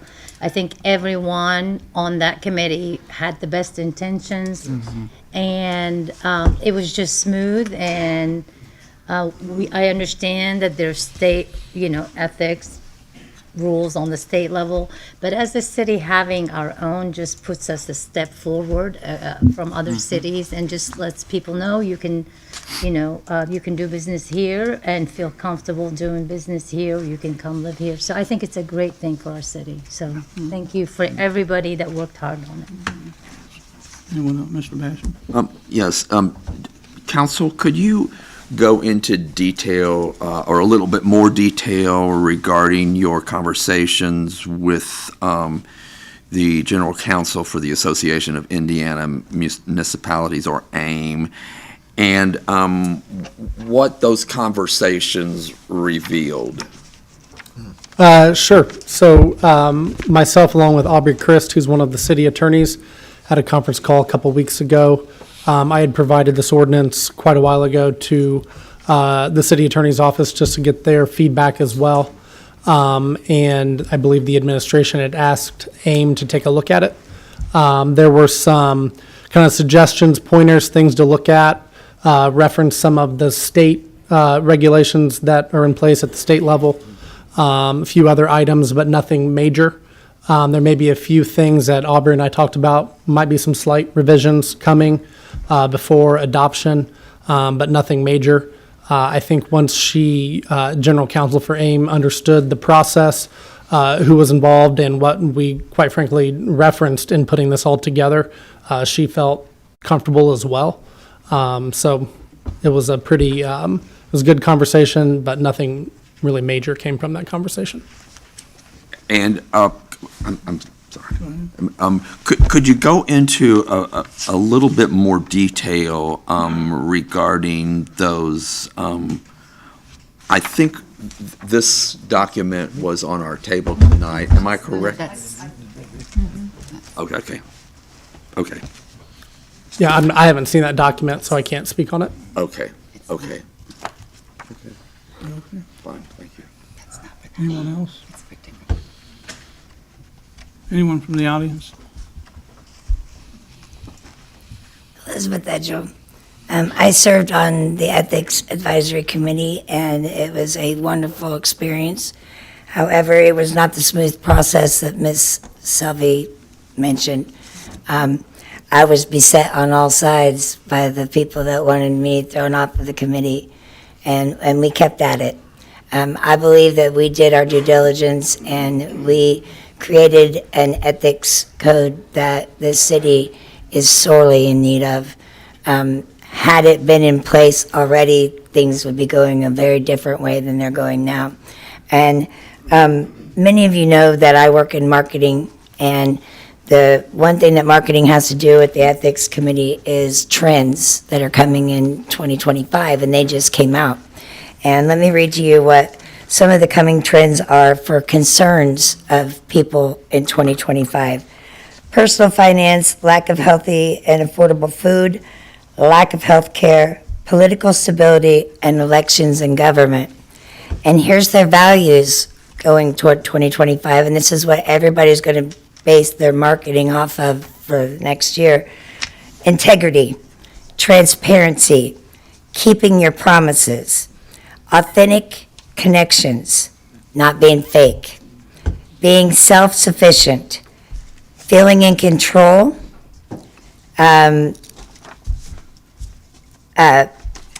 finding joy, and mental, physical, and emotional health. Now, as you can see, that people value being genuine and having transparency in their government. What they don't value is people that are unethical. And from our city's start, we've been based in criminal activity literally since day one of the property being owned by the Indians that we took it from. All right, so it's been based in criminal activity, and many of our elected officials since then and our leaders since then have also participated in that activity. And that's definitely affected the reputation that this city has. When someone looks up Muncie on Google, what do they see? Do they see what great people we have here? Do they see how many caring hearts and kindnesses are taken care of in a day? Because I see them in my group every single day. They don't get to see that. They don't get to hear the good. They get to hear how our firefighters cheated on their state exams and EMS. They get to hear how our officers used excessive force. They get to hear things like that. Oh, our last mayor, we all know how that went. I would like to know when our city takes care of the diligence they owe us. Because if we don't pay our property taxes, you take our property. I still can't drive down streets in this town. The fact that we're going to add and annex more property here, and the streets were even mentioned, is laughable. Laughable. The streets are a problem. They have been for years now. And so I just ask that maybe instead of when we are asked about what Muncie's most remembered for, maybe somebody could give the answer that isn't Little Chicago. Maybe we could be known for being the most ethical, transparent government around. And that's what I believe we all tried to do in serving on that commission, despite everything that was railed against us. We did our best with that, just like I know you all are doing your best, and you're paying for your last, We've got to have this ordinance. It's a necessity. There's just going forward, I don't see any way that we can go forward as a city without it. And keep the trust in our government that you want out of your constituents. Thank you.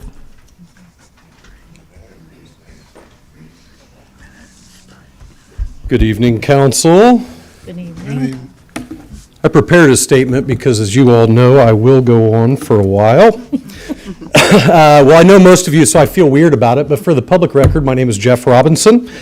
I was the sponsoring council person and the one who brought forward Resolution 6-23. It was amended a couple of times, but the original ordinance was, the original resolution was 6-23 in April of last year, which established and appointed the Ethics Advisory Committee to develop a citywide code of ethics and an ethics commission. Tonight, I stand before you in firm support of Ordinance 37-24. First, I'd like to take the opportunity to thank Dr. Chip Taylor, Dr. Charles Taylor, who is waiting to come in and clean up after I'm done.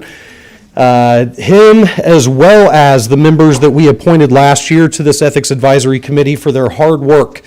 They spent the last 18 months, it's been 18 months since we brought this resolution and passed it with an 8-1 vote in 2023. And they've been working hard to develop this code of ethics, but also setting a framework for how an ethics commission would be established to enforce this code. This is something that the city of Muncie, unfortunately, has needed for quite a while. And I'm proud to have been the council member to bring this initiative forward, but really I'm more proud of the work that the Ethics Advisory Committee has done to produce the ordinance that's before you this evening. A lot of people might not know what this is, right? We read a summary of what we're looking at, but not often the details. So I want to go into a little bit about why this is important and really to ask you to trust the process. So in democracy, trust is absolutely everything, as we all know. Citizens must trust that they've elected you and others to serve and will act with honesty, fairness, and transparency. Without this trust, government breaks down, governance breaks down, and communities suffer.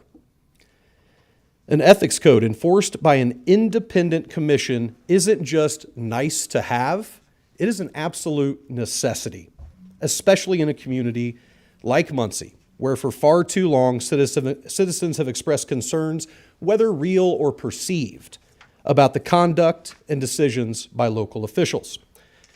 First, let's be clear about what an ethics code does. Okay, it's not just a set of rules.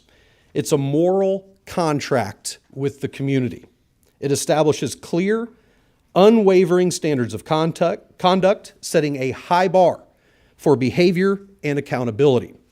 When public officials are guided by these standards, decisions become more transparent and driven by public interest, not by personal agendas, not by favoritism, and certainly not by corruption. But an ethics code alone is not enough. Words without accountability are empty. Words without accountability are empty. That's where an ethics commission steps in. An independent, empowered ethics commission gives real weight to that code. It ensures that when misconduct or conflicts of interest arise, they are investigated fairly, swiftly, and thoroughly. It makes sure that those who break the trust of citizens don't go unchecked. This isn't about creating more bureaucracy. It's about creating a safeguard, a watchdog dedicated to the protection of the community's trust. And what's more important than the community's trust in their elected leaders? We can't overlook how an ethics code and commission together help prevent abuses of power. Conflicts of interest are a persistent threat in local government, and without oversight, decisions can too easily be influenced by personal gain rather than the public good. An ethics commission actively guards against this, enforcing consequences for breaches and reminding every official and employee of the serious responsibility they hold. Most importantly, having both an ethics code and a commission to enforce it tells the community that you take our trust seriously. That you take our trust, the citizens' trust in you, seriously. That you are committed to a government that works for us, transparently and honorably. When citizens see a strong system of accountability, they feel safer. They feel heard. They know they can trust in a government that won't just talk about integrity and won't just talk about transparency, but will live it. That's what the citizens see with a step like this. In the end, an ethics code and an ethics commission are more than policies. They're a pillar of a healthy democracy as well as a healthy community. They defend the community's trust, promote honesty in decision-making, and strengthen our shared values.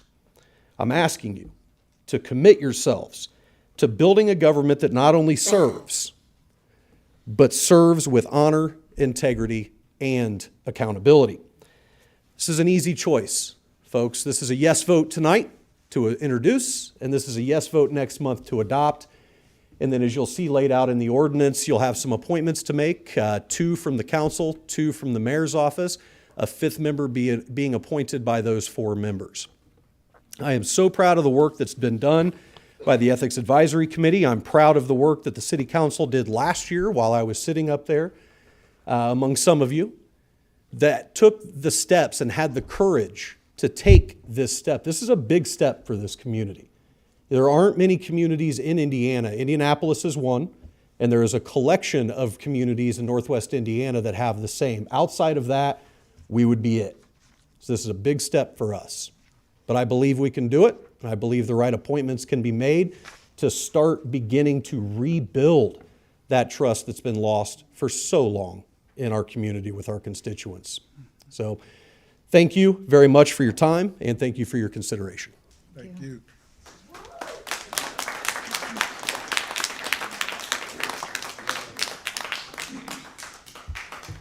Hi, Charles Taylor. It was my privilege to chair the Ethics Advisory Committee. I'm here speaking mainly as in my individual capacity now.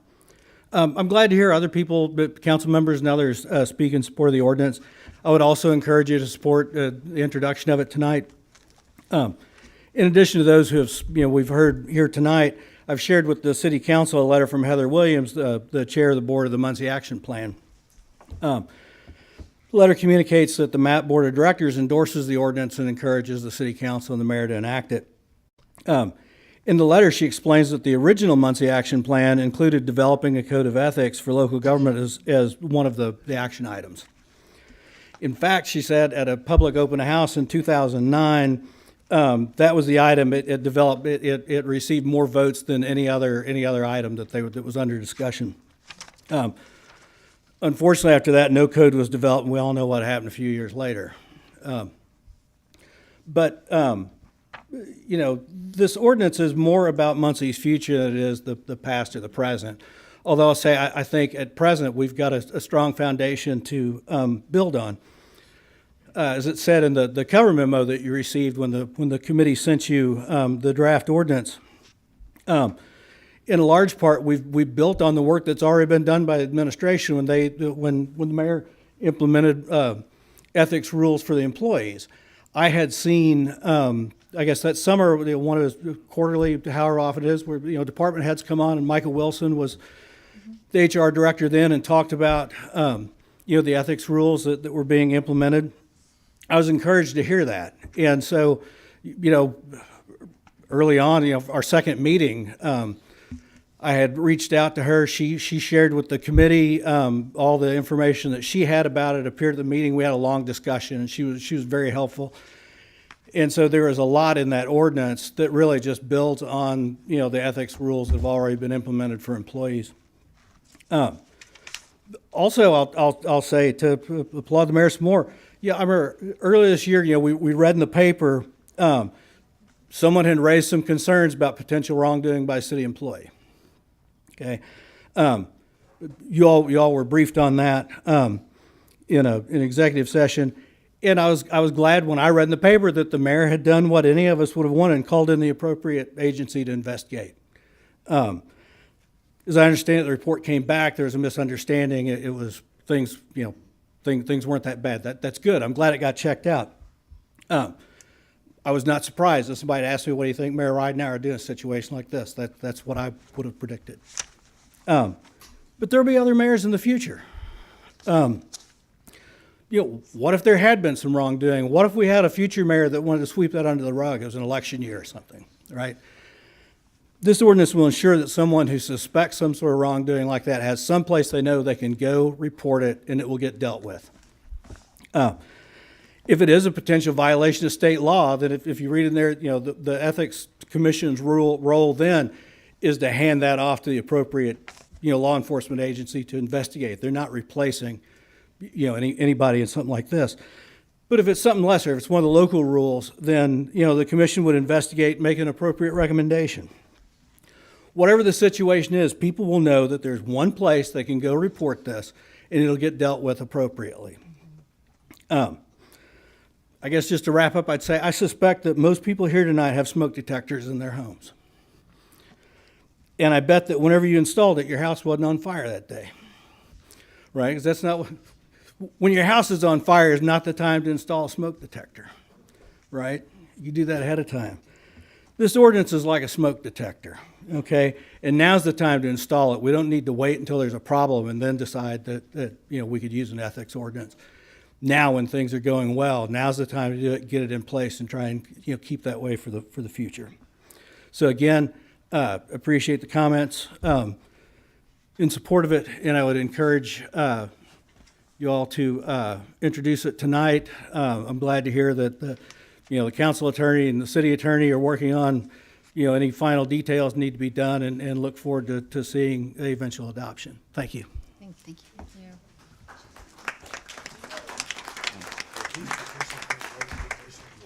Anyone else wishing to speak tonight from the audience? I would.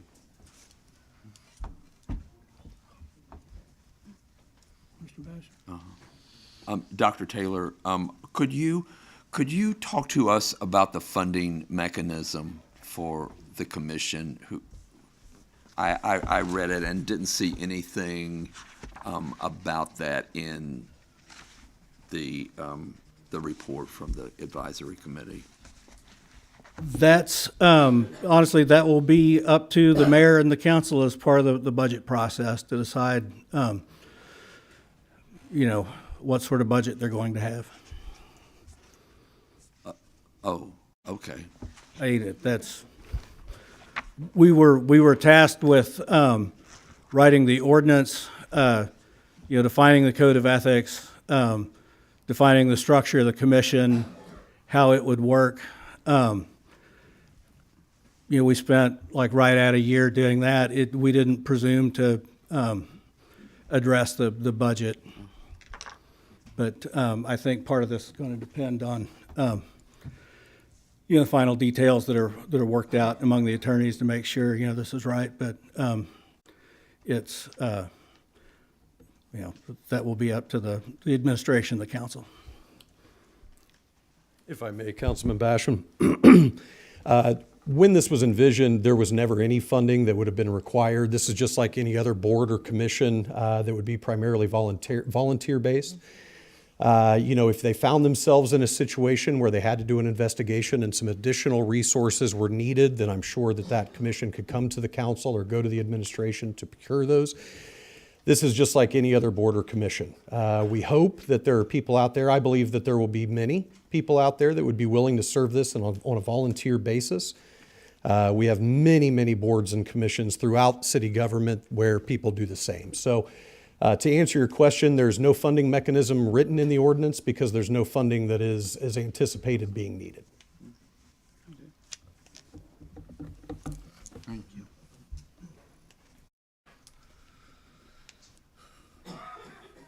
I guess to elaborate on that a little bit, there was some discussion along those lines during the committee meetings. And if you look in there, I mean, what's envisioned in the ordinance is that to the extent that the commission needs legal assistance, it would come from the city attorney or the city council attorney or the city council attorney as appropriate. And so, I mean, those people are already budgeted. There could potentially, if there's a case where for some reason they were both conflicted out, there would be a need to hire some sort of outside counsel. But like Jeff said, there's no envision that that the commission members would be paid, just like any of the other boards and commissions. So. Right, that was, yeah. Exactly what I wondered. Anyone else from the audience? Anyone else from the council? Roll call, please. Ms. Selby? Yes. Mr. McIntosh? Yes. Ms. Bellion? Yes. Mr. Bassett? Yes. Mr. Mason? Yes. Ms. Powell? Yes. Mr. Green? Yes. Mr. Garrett? Yes. President Dishman? Yes. 9 yes.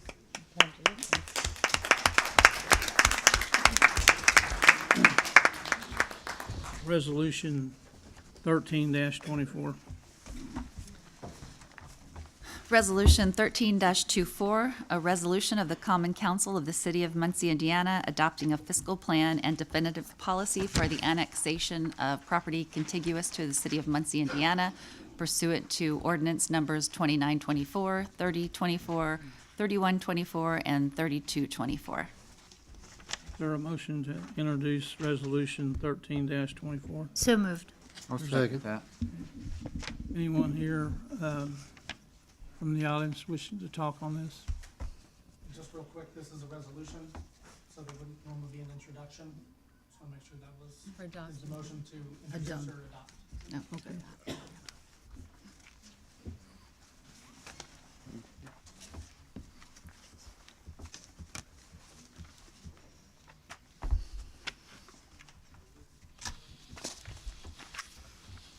Roll call, please.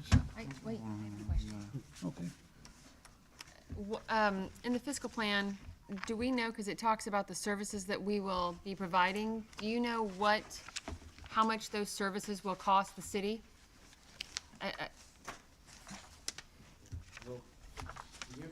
Costs are highlighted on the last page of the fiscal plan.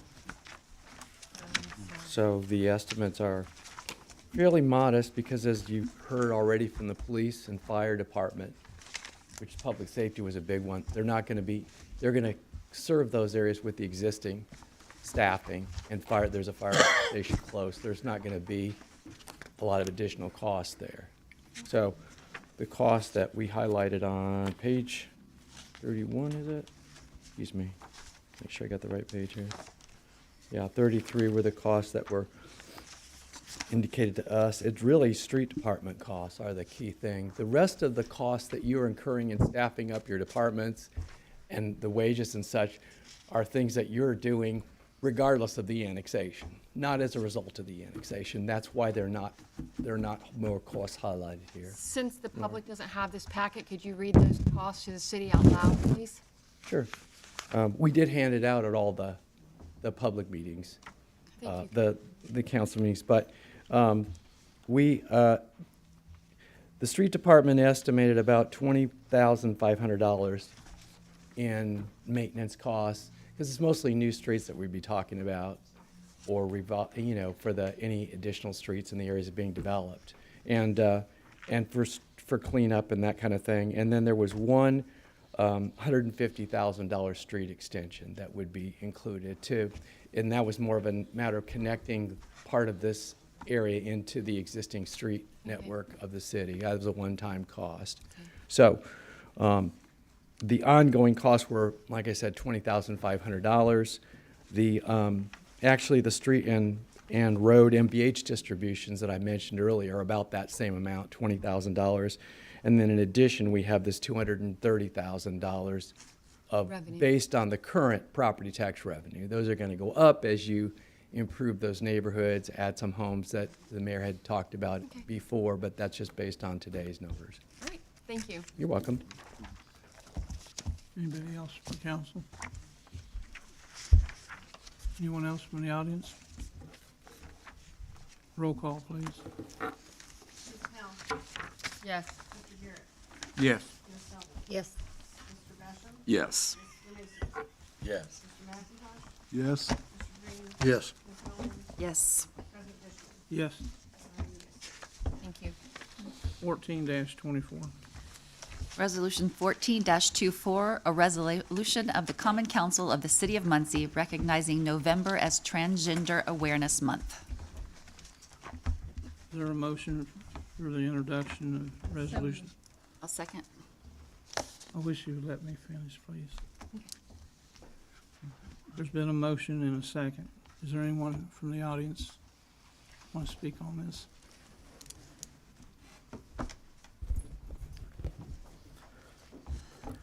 Daisy Dale on record. For us in the trans community, this resolution isn't meant to only be symbolic. Past being a statement of acknowledging Trans Awareness Month, this is about our municipality being willing to support us in a time that the Human Rights Campaign has deemed a state of emergency for the LGBTQ Americans. This comes in a moment where restrictions are being assigned into legislation state by state, not only for trans youth, but for trans adults, and restrictions that are either through direct discrimination or at least through creating barriers, the kind that restrict what provider you can see and what coverage you will be limited to. And misinformation surrounding gender-affirming care has only limited life-saving health care to many of us, but has led to violent actions and rhetoric against trans individuals. This sends a message that for many of us trying to navigate housing, employment, and healthcare here in Muncie, we have a municipality on our side that's willing to offer protections, at least in some capacity. And for those of us who deal with precarious employment, this tells local employers that we have a city that will have our back. By voting on this resolution as a council member, you're not merely weighing in on a national political issue, but making a vote on human rights. Thank you. Thank you.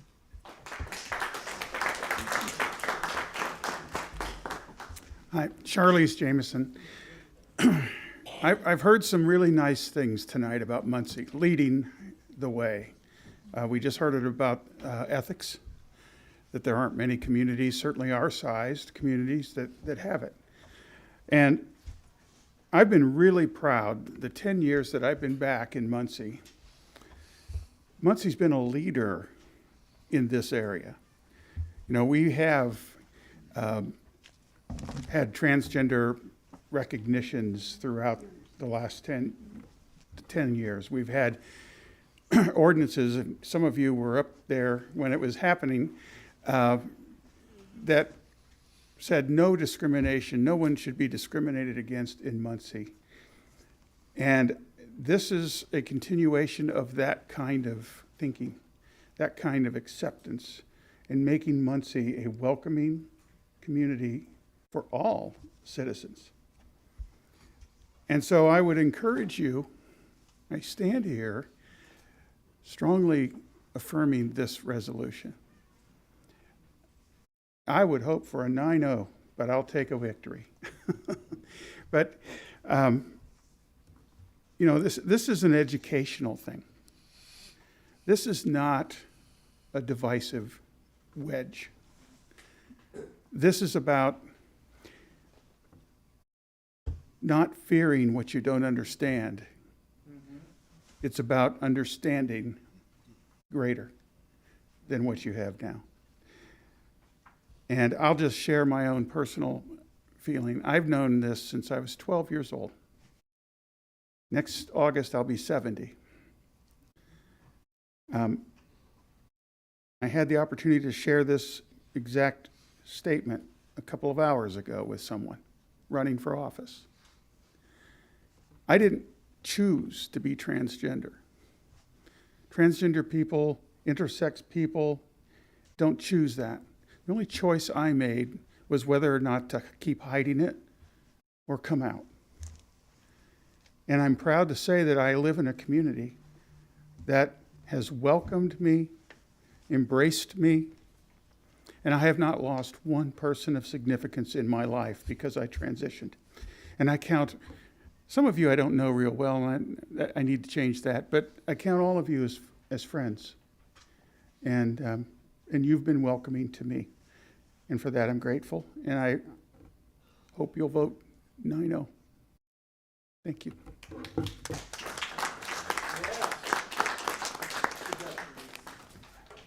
Hi, I'm Jennifer Rice Snow.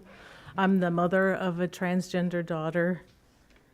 Official statements of inclusion surely have many benefits. Sending a message to trans people and the people they love that Muncie is a good place to move to, certainly one. The benefit I'd like to emphasize is suicide prevention. While violence against trans people is for sure a big and terrifying problem, another overwhelming problem is self-harm. Study after study shows that family, friend, and community support is fundamental for reducing self-harm and suicide ideation. People who are themselves in the face of so many forces pushing them to conform, I'm greedy to have them in our community, just like I'm greedy for safety for my daughter. So thank you for looking at this, and please support this resolution. Good evening, Council. My name is Floyd Llewellyn, and I'm here to encourage you guys to all affirm this resolution. I do a lot of queer-centered and trans-centered events in this city, and I've produced economic value to this city, and I know that I cannot continue to bring events and bring people to make money for the city if there's not an open and affirming statement. And I want to encourage you guys to know the knowledge that any chance you skip to uplift a marginalized community is act of violence. And people that travel to cities and spend money see those acts of violence and take them seriously when they're considering doing business in Indiana and Muncie itself. So I encourage you all to accept this resolution. Thank you.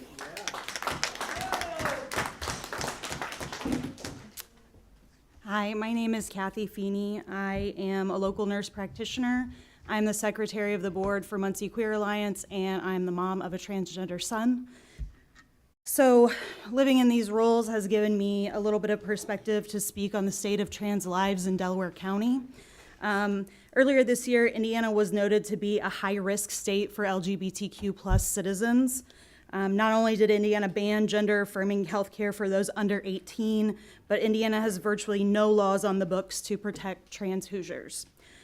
In 2023, nearly 24 anti-LGBTQ bills, most of them targeting trans citizens, were filed in the Indiana General Assembly. This hostile legislative environment, combined with poor preparation of medical providers, means that trans Hoosiers often travel out of state for health care, taking their health care dollars elsewhere. Imagine if you had to go seek your basic health care in another state. Additionally, a lack of workplace protections means that trans Hoosiers often leave the state for safer climes, exacerbating brain drain and leaving our state less diverse and less enticing to both individuals and businesses looking to relocate here. November has been recognized as Transgender Awareness Month nationally since 2017. This resolution proposes that Muncie recognize November as Transgender Awareness Month. It further asks the council to support the right of trans Hoosiers to access appropriate evidence-based health care. There are an estimated 400 transgender citizens in Muncie. That's not a small number. These folks are your baristas, your social workers, your healthcare providers, and your neighbors. While this resolution will not magically make Indiana a safer place for LGBTQ+ Hoosiers, recognizing this month encourages Delaware County citizens to educate themselves on the lives of their trans neighbors, and increases visibility of trans lives, experiences, and issues. It shows trans folks that, at least in Muncie, Hoosier hospitality means hospitality for all. So I recommend you adopt this resolution. Good evening. I'm State Representative Sue Arrington, and I live at 3200 West Brook Drive.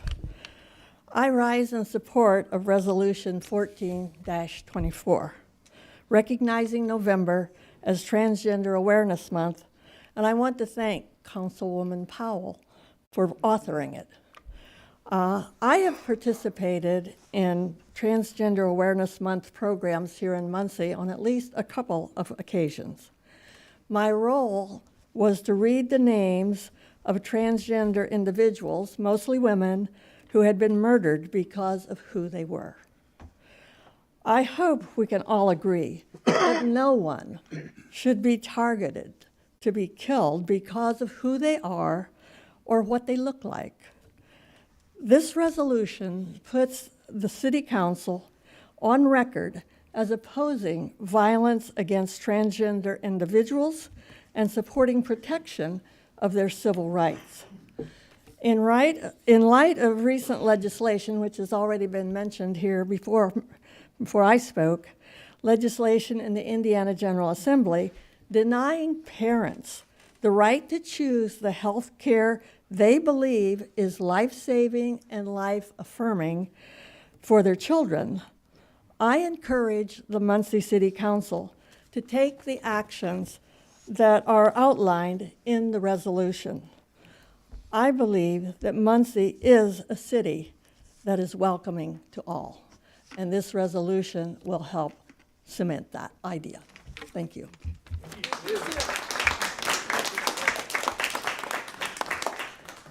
Good evening, council members. My name is Morgan Roddy. I use she, her pronouns. I live at 422 North Alden Road, and I come to you for my first time speaking at City Council without prepared message. I just want to share that this is an invitation for all of us to become aware of our transgender neighbors and community members. This invitation is something that we should all take an opportunity to learn about the lives and experiences of trans Hoosiers, especially those who live in Muncie. They, again, as mentioned before, are amongst us as our coworkers, as our neighbors, as very valuable people in our community, not just because of what they do, but simply because of who they are and that they exist. We don't need to place a value on somebody just on what they produce or the numbers of them that there are. If there's one transgender person in Muncie, we need to be aware of their experience and make for the best of their experience. I invite you to please adopt this resolution, as we need to take care of all of our neighbors at this time. Thank you. Hi there. I'm Curtis Dorgan, and I'm a longtime Muncie resident. As a child, grew up here, did the typical Muncie thing.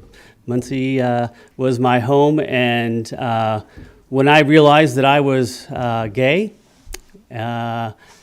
in late high school, I started having those worries about what am I going to do now. So I went to college here and left. Because Muncie was not a place that I could be and be myself. One of the biggest reasons we don't have a growing, thriving city isn't because we don't have another development over here, another development over there, because we haven't fixed our house inside. We put paint and shutters on the outside, but we haven't fixed what the problem is on the inside. And that's truly, truly accepting all members of our community as equals. And asking you tonight to accept this resolution and vote yes to enable us to continue that mission to making people more aware of that we are your friends, your family, your neighbors. You probably know trans people that you don't even realize that they're trans because you just have an idea that they might be looking some way or another. But the reality is we are all different in some way than other people. And my passion in this life, I run a group called Muncie Pride Network. And when I moved back here about 5.5 years ago, from having lived in Chicago, Washington, D.C., Minneapolis, cities who are doing it right, I found my hometown to be severely lacking in some of the core base essentials that we need to be able to feel safe to walk down the street. I have a husband who, up until we moved back here, I felt comfortable walking all over town, just normal, doing everyday things. There are times we're here, we don't sit on the same side of the table while we're dining out, and we don't have those hand-holding across the table instances. So tonight is about our trans folks. All those things I've just expressed to you are the uncomfortable things that I experience, but I'm a gay man. You don't know that I'm a gay man until you figure that out. Trans folks have had to figure that out, a whole different set of issues for themselves. They've had to hide themselves in ways that I can't even begin to understand, and that it hurts my soul when I don't see that they are being accepted or they are not welcomed in our community as well. This resolution is a simple, small step towards letting us acknowledge they exist, that they are vital, valuable members of our community, and that they have the right to seek the proper medical attention and care that they deserve. And I just really feel this is a no-brainer. So I truly hope you prove me to be correct in that. Thank you.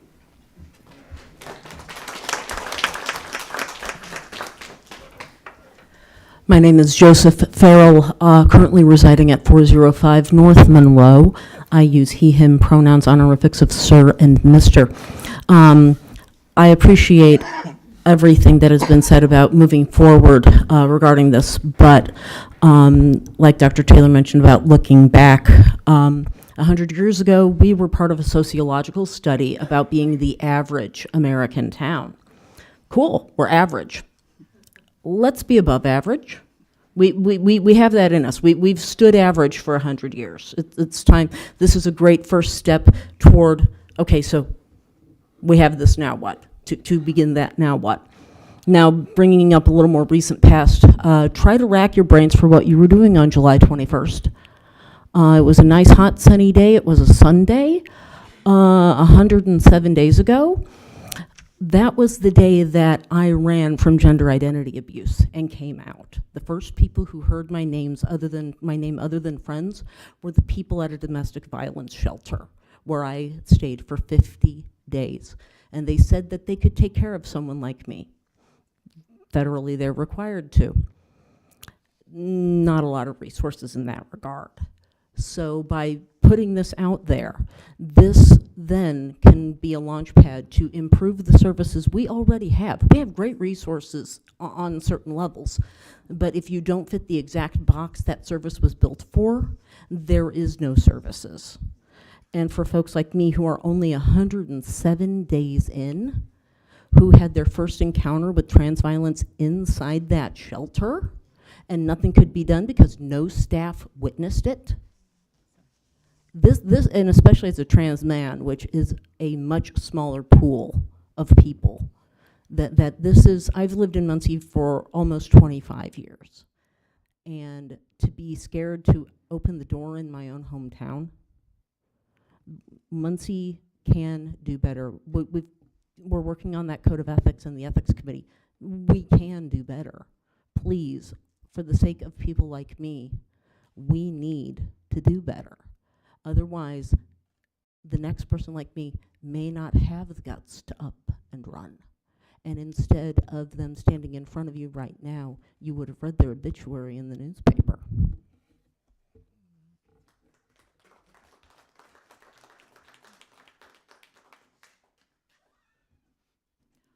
Holly Yipe, local human advocate and local queer, friend of queers.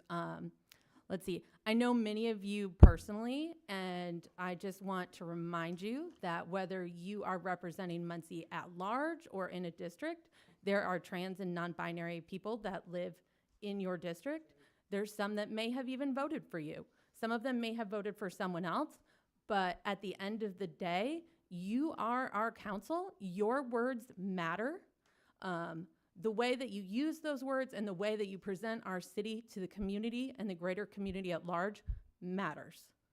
And so I would just urge you to go ahead and use your words in a positive way and show people that Muncie is a place that is open and welcoming and that wants to set itself apart from the rest of the state of Indiana. Thank you.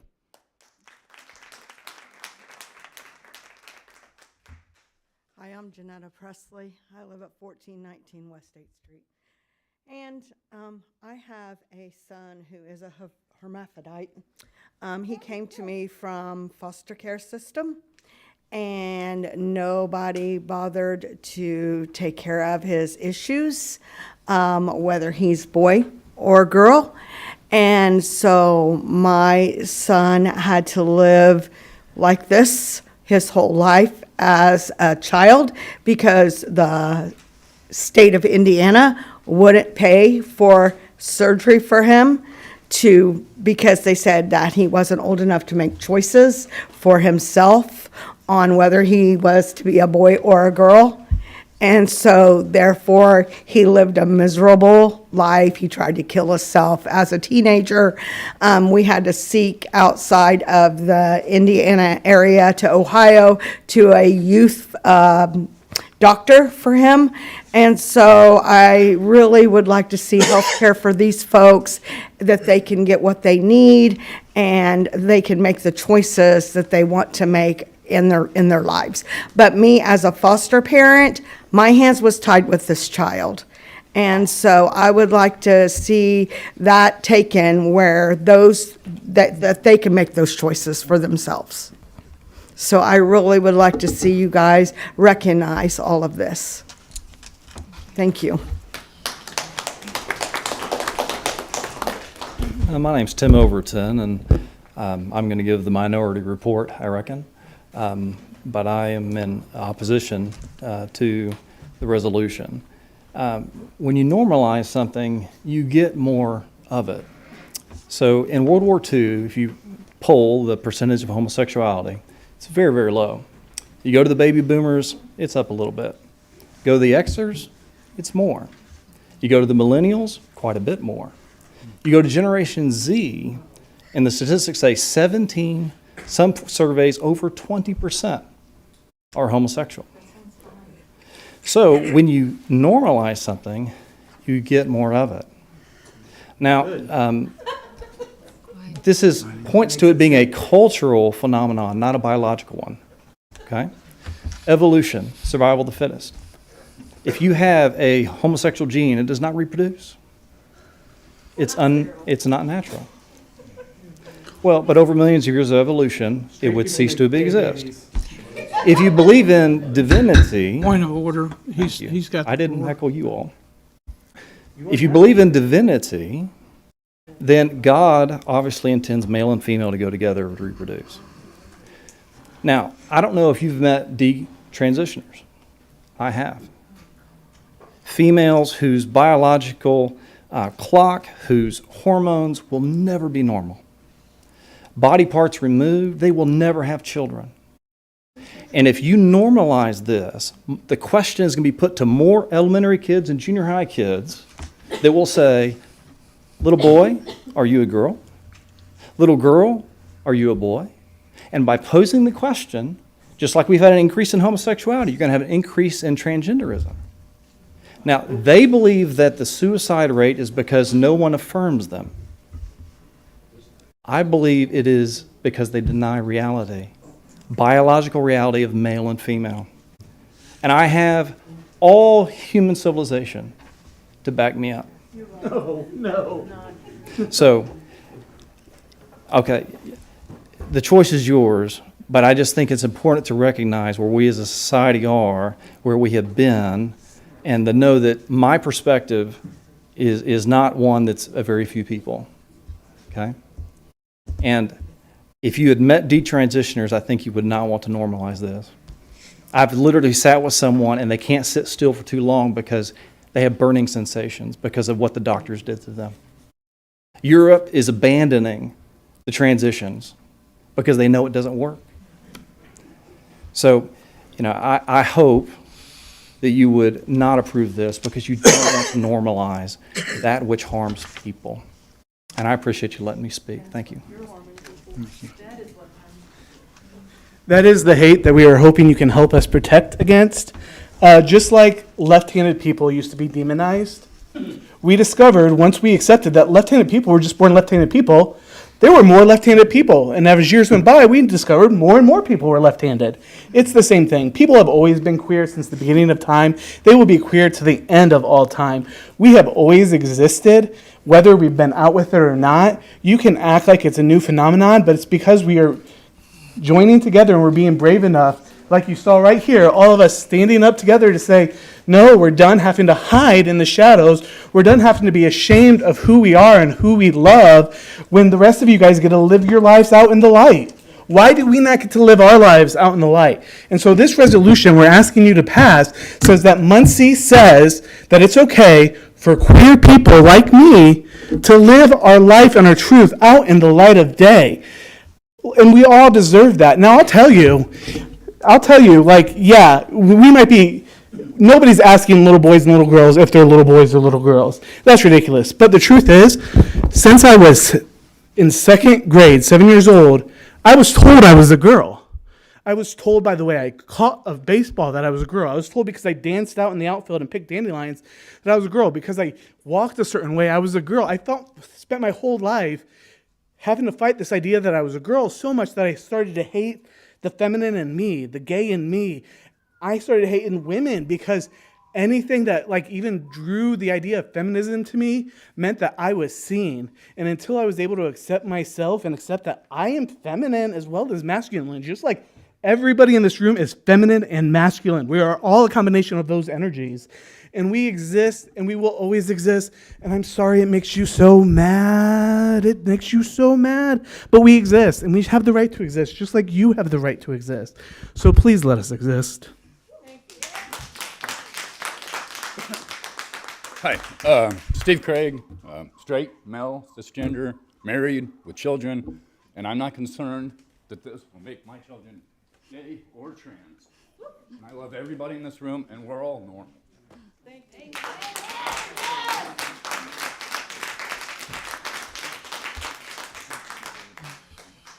Anyone else from the audience wish to speak? Anybody from the council? Roll call, please. Oh, you wanting to speak? No, actually, I just, part of the resolution suggests that it encourages the Human Rights Commission to review research and studies regarding gender-affirming health care. I guess I'm interested in knowing more details about gender-affirming health care.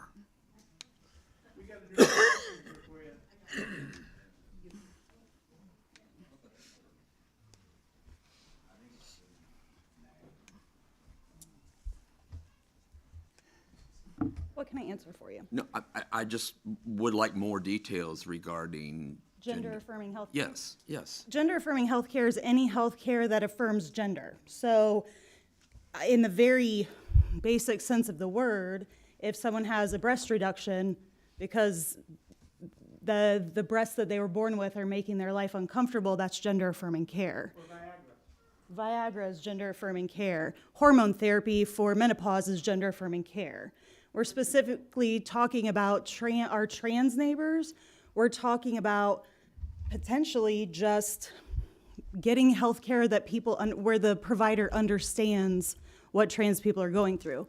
We may be talking about hormone therapy to help sometimes we refer to it as cross-sex hormone therapy. So aligning the internal feeling of gender with the external feeling of gender. We may be talking about surgeries. When we're talking about adults, no one is doing surgery on children. It's not happening. Mental health care. I mean, gender affirming care covers a very broad spectrum. But one of the things we need to really consider is that healthcare providers aren't being trained to consider our trans brothers and sisters, right? So a lot of healthcare providers won't treat your high blood pressure if you're transgender and on hormone therapy because they didn't learn that. It's still your blood pressure, it doesn't matter. So, gender affirming care is anything that helps a person align their gender with their internal feeling of their gender, align their external gender with their internal gender.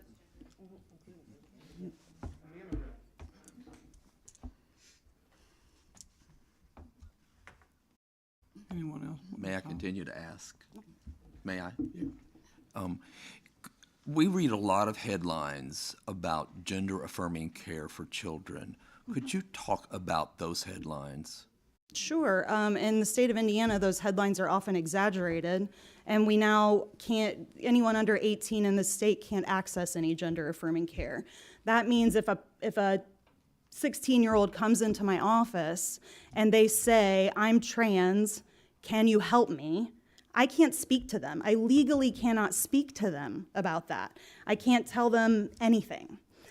Before the ban went into place, gender-affirming health care for children typically is mental health care, getting them with an affirming therapist who can help them understand the difference between the way they're feeling inside versus the way they're looking at their body.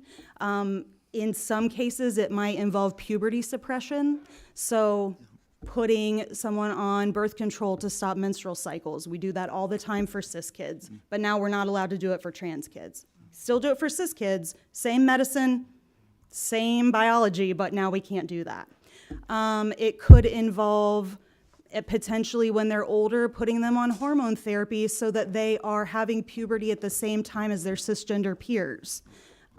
Nobody is doing surgery on kids under 18. It doesn't happen. We're talking about medical care, health care, mental health care. May I continue? May I ask again? What kind of resistance, as a practitioner, what kind of resistance or support, and I know this is anecdotal, do you get from families and parents?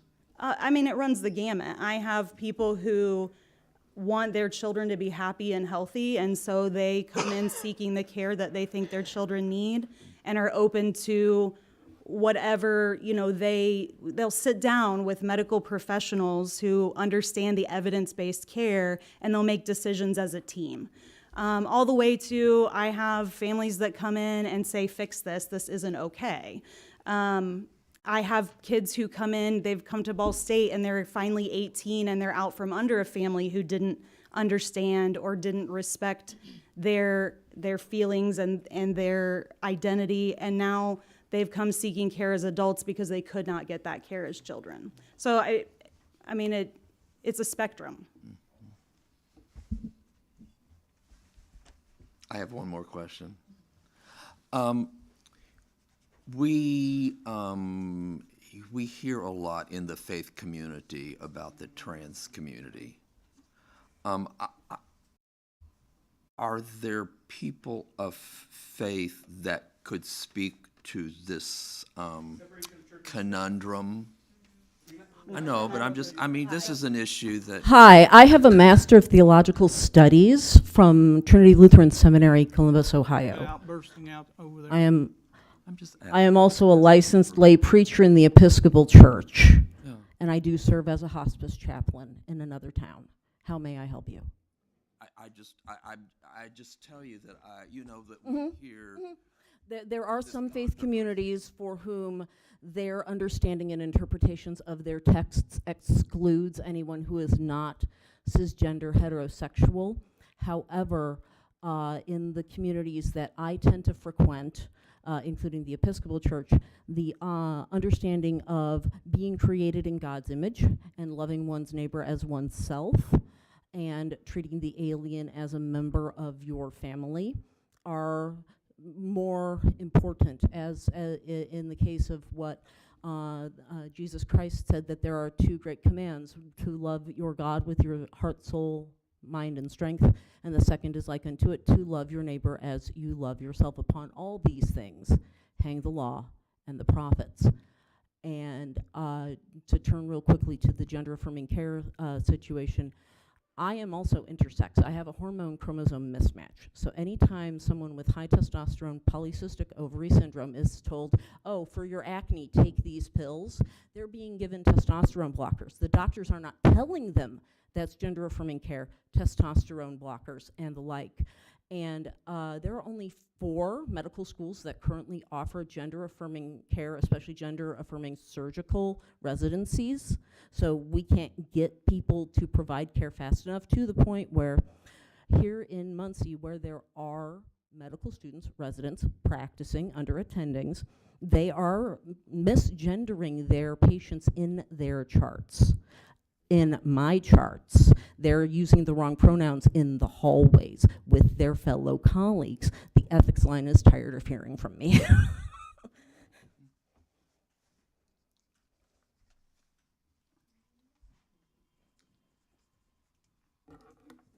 If I could address 2 of your questions. At 60 years old, when I came out to my physician,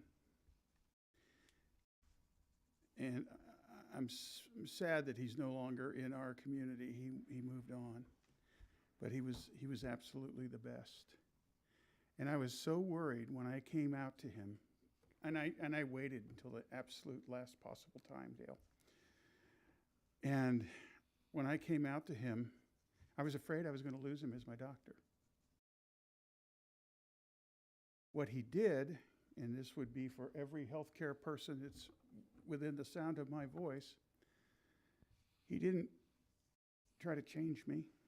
He didn't try to correct a problem. He put his hand on mine and he said, "We've got this."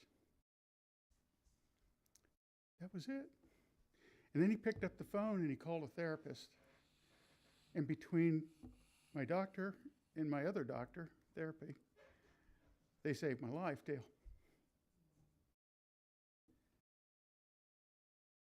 6 months after I started seeing my therapist, and my therapist was in conversation with my physician, I got my first hormone. I've been on hormone therapy, estrogen, for the last 6-7 years. People don't walk in wanting hormones and have them handed out like a Pez dispenser and walk out. They just don't.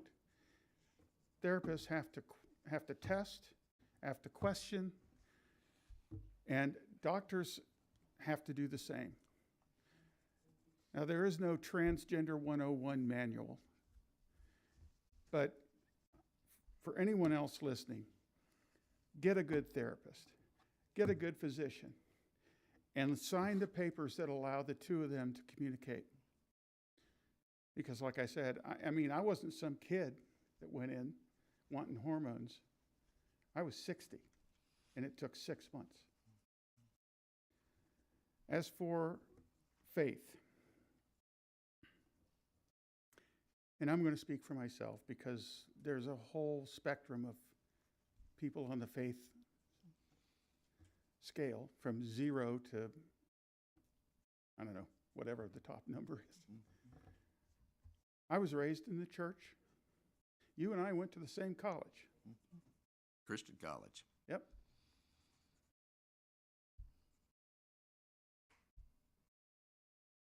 I'm going to describe myself the way I described myself to someone earlier this evening. I'm a child of God, a follower of Christ, and a transgender woman. And there's not one inconsistent piece of that statement.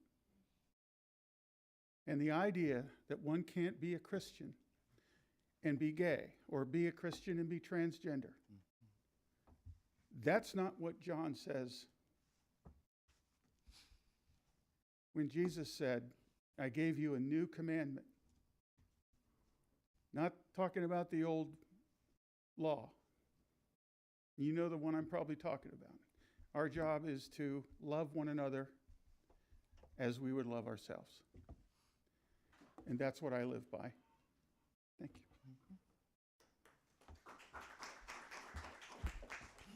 I just want to say I resent that question. We are coming to a government body to ask for help, and you are asking, well, what do the Christians think about this?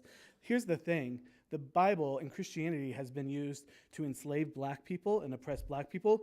The Bible and Christianity has been used to oppress women, still is used to oppress women. And the Bible and Christianity has always and is still being used to oppress queer people, even though queer people were in the Bible too, just so you know. And so now to come and ask for a city agency to help us and to be told, what do the Christians think? That shouldn't even be a question. This should be about like us having rights and us being seen as citizens. And to like just open everyone's eyes, queer people can be Christian too. I'm not, but queer people can. And so I don't know why that's even a question you would bring up. I don't know why that matters into the conversation, but I resent the question. We've done a lot of talking about ethics tonight, and I think ethically that question should have never even been asked. Thank you. Once again, Holly Yipe. Earlier we talked about annexation, and one of the biggest arguments for that annexation is that the people in that community wanted to have a basic level of safety. They wanted access to things and services like police and fire. And so when we're talking about giving the Human Rights Commission access to information, it's giving the Human Rights Commission access to the tools that they need to do their jobs, which is to tell if citizens within the city of Muncie have had their rights violated. If they don't have access to that information, how can they tell if people's rights have been violated or not? And that doesn't matter whether it's a breast reduction, a breast enhancement, hair plugs, Viagra. I don't care. And nobody else should either. That's between a person, their doctor, and that's it. And if that's not where we're at, then we just got to get moving forward on. And people need the tools that they need to have their job done correctly.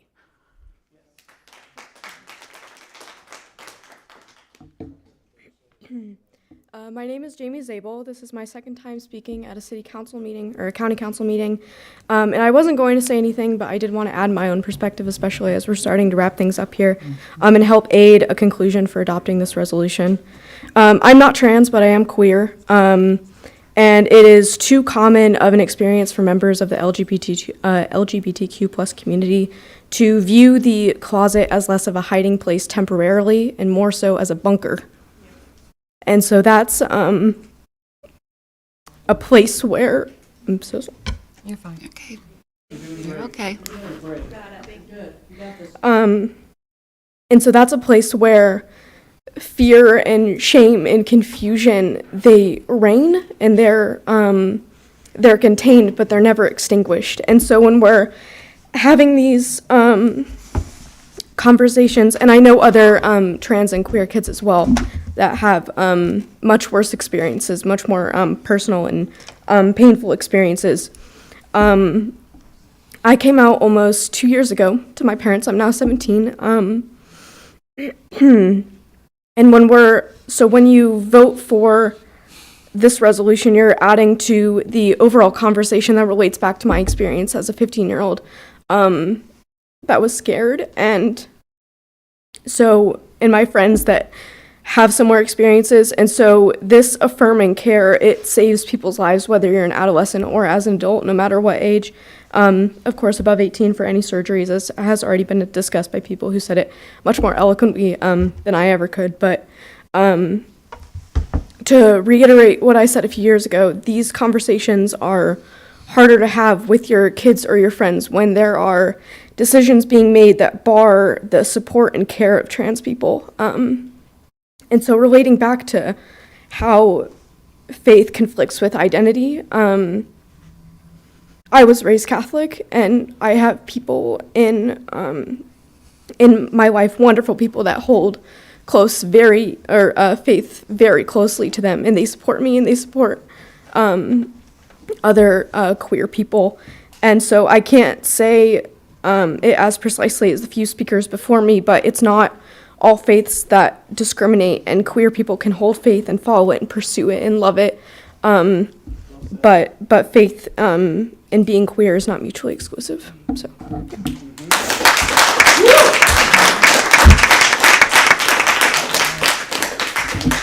Good evening, Council President, council members. Name's Lawrence Robinson. I live at 4000 West Robinwood. Know most of you up there from the last few years. I wasn't going to get up and say anything, but I've heard people talk about, I've heard the homophobes and the questions up there. I've met a lot of gays and transgenders in the last couple of years, and they're no different than the rest of us. That's right. Their sexuality is different, but they're people. Get to know them. There are a lot of them that I call friends because they're no different. They just want to live their life. They want to be happy. If they're happy, that's great. All of us want to be happy. I've been married for 52 years and love my wife very much. And I've met a lot of people that are trans and homosexuals and married men and all that. They're all happy. Leave them alone. You know, quit judging people. When you judge people, the Bible says, do not judge lest ye be judged. Pay attention to that. That's all I got. Thank you.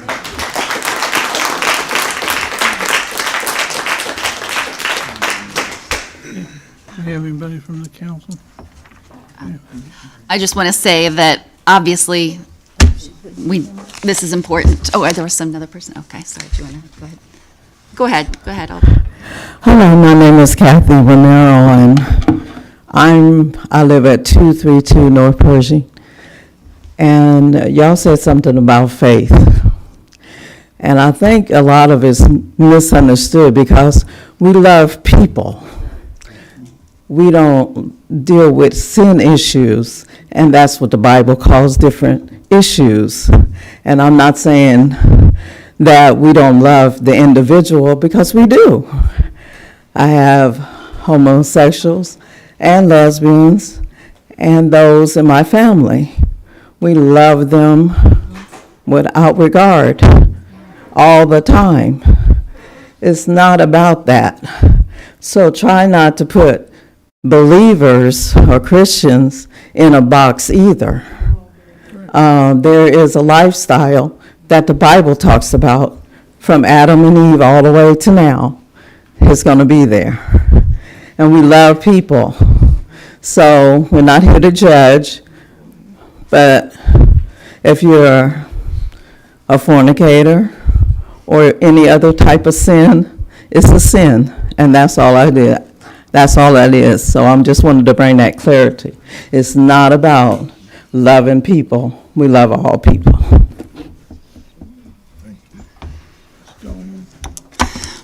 I'm just going to say that this is why I think we need this. We've heard a lot of passionate people here tonight, and there are a lot of people who want to be recognized, and that's what this is asking. So I'd like to call question. Okay. Roll call, please. Ms. Powell? Probably yes. Thank you. Mr. Garrett?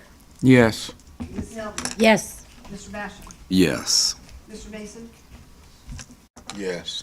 Mr. McIntosh? No. Mr. Green? No. Ms. Gilliam? Yes. President Dishman? No.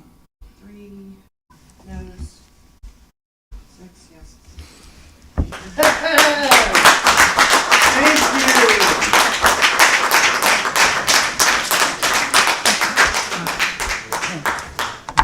Do we have any other business out there? I'm sorry.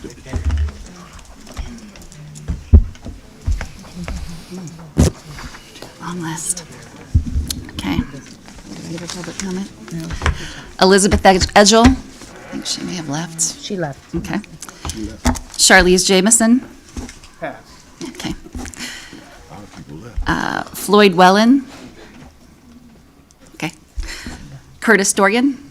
Just something really quick. Since I was 12 years old, I've been involved in organizations.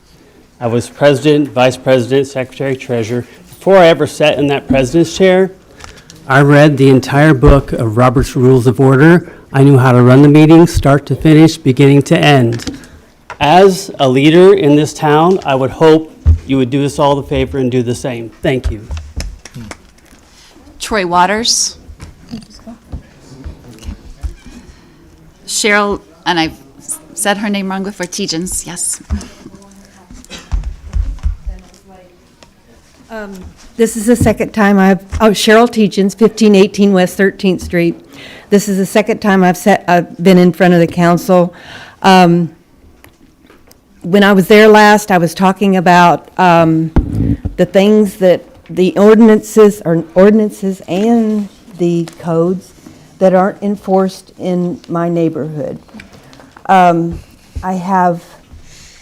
am surrounded by 2 houses, 1 house in the front, that basically do not adhere to the codes. And I have been in front of I have sent letters to back in 2016, 2015, which was 9 years ago, regarding the things that are happening, that are in my neighborhood that do not get enforced, that they do what they want to do, slum landlords and the renters themselves. And so I am in here to tell you that I have, hopefully something will be done. When I was here 2 months ago, or no, in August of this year, I was told that things would be done, but they weren't. My neighbor in the to the right of me basically did cut down a bunch of trees, put them in the middle of their backyard, limbs, and hasn't put it out to the city. And so I guess it was so that she wouldn't have to mow her yard. I'm not quite sure what the deal was. But I also have things that the city hasn't done that I have been to the urban forester about, and that is grinding a tree stump that that's a 9-year thing, and it's still there. It is still about this high off the grade. And so, and then I put in, or did work this week, I put in a new sidewalk, and then also a portion of the pad of my driveway. And when I did that, someone turned me in, said that I was above grade on the sidewalk. I got a permit to do this work, and I had to pay like $80 to have the permit, and then 40 of that was because they said something about that you disturb the curb or disturb anything, then you have to pay $40 to make a cut or whatever. And the thing is this sidewalk that's in front of my house and in front of several of the houses is just completely obliterated. There's little chunks of concrete. There's this big trunk that didn't ever get ground down is still there. And it's like, after 9 years, it hasn't ever been done. And the Public Works Department came by because of the complaint from one of my neighbors, I guess, that I was above grade. He said that this Public Works, and that that if I bring this to the city in some shape or form, maybe I can get the sidewalk fixed all the way, not just the portion that I did, but both ways, all the way from Acorn to Perkins. And so I'm just I talked to Brandon earlier, said that, that they would come out and cite and tag or whatever. And so that's good. But continue this. In other words, don't drop me. When we talk about the code of ethics, and it's like getting an ethics in, well, hey, if a person has to work to try to get the city to just take care of their ordinances. So.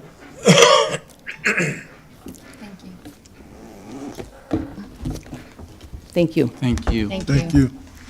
Tim Overton. Ed Knatzer. He's not here. Morgan Roddy. I'm good. Okay. Jennifer Rice Snow. I think she's gone. Joseph Romero. Hello, I'm Joseph Romero, and most of you know me. It's been a while since I've been here, but a lot of you know me for working with the homeless, church for the homeless, last year Christmas for the homeless.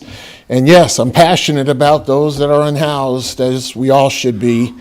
And I've been talking often to people that have the powers to realize that part of our crisis that exists with homelessness is the housing, the type of housing we have. I realized that when we started the Shepherd's Heart and Hands, we wanted to tackle an area that needed to be tackled, which we like to call low barrier housing, because something has to be done about all the housing that's available and what the criteria is for the housing. You can check with all your charities, all your nonprofits, all your low-income housing. The scream will always be the same. What is your background? Tell me about your past. And those are deciding factors. So we're going to continue to do that. But guess what? Another winter's here, and we're going to have the same issues, right? We got to keep these people alive, keep them warm. Since you've last seen me, a lot has happened. Our ministry has expanded greatly. Thank God for organizations like Ball State University, who's recognizing me being in the woods every day, feeding the homeless on a daily basis. Our organization is not just feeding at the warming center, but now it's come to my attention that poverty in Muncie is a problem.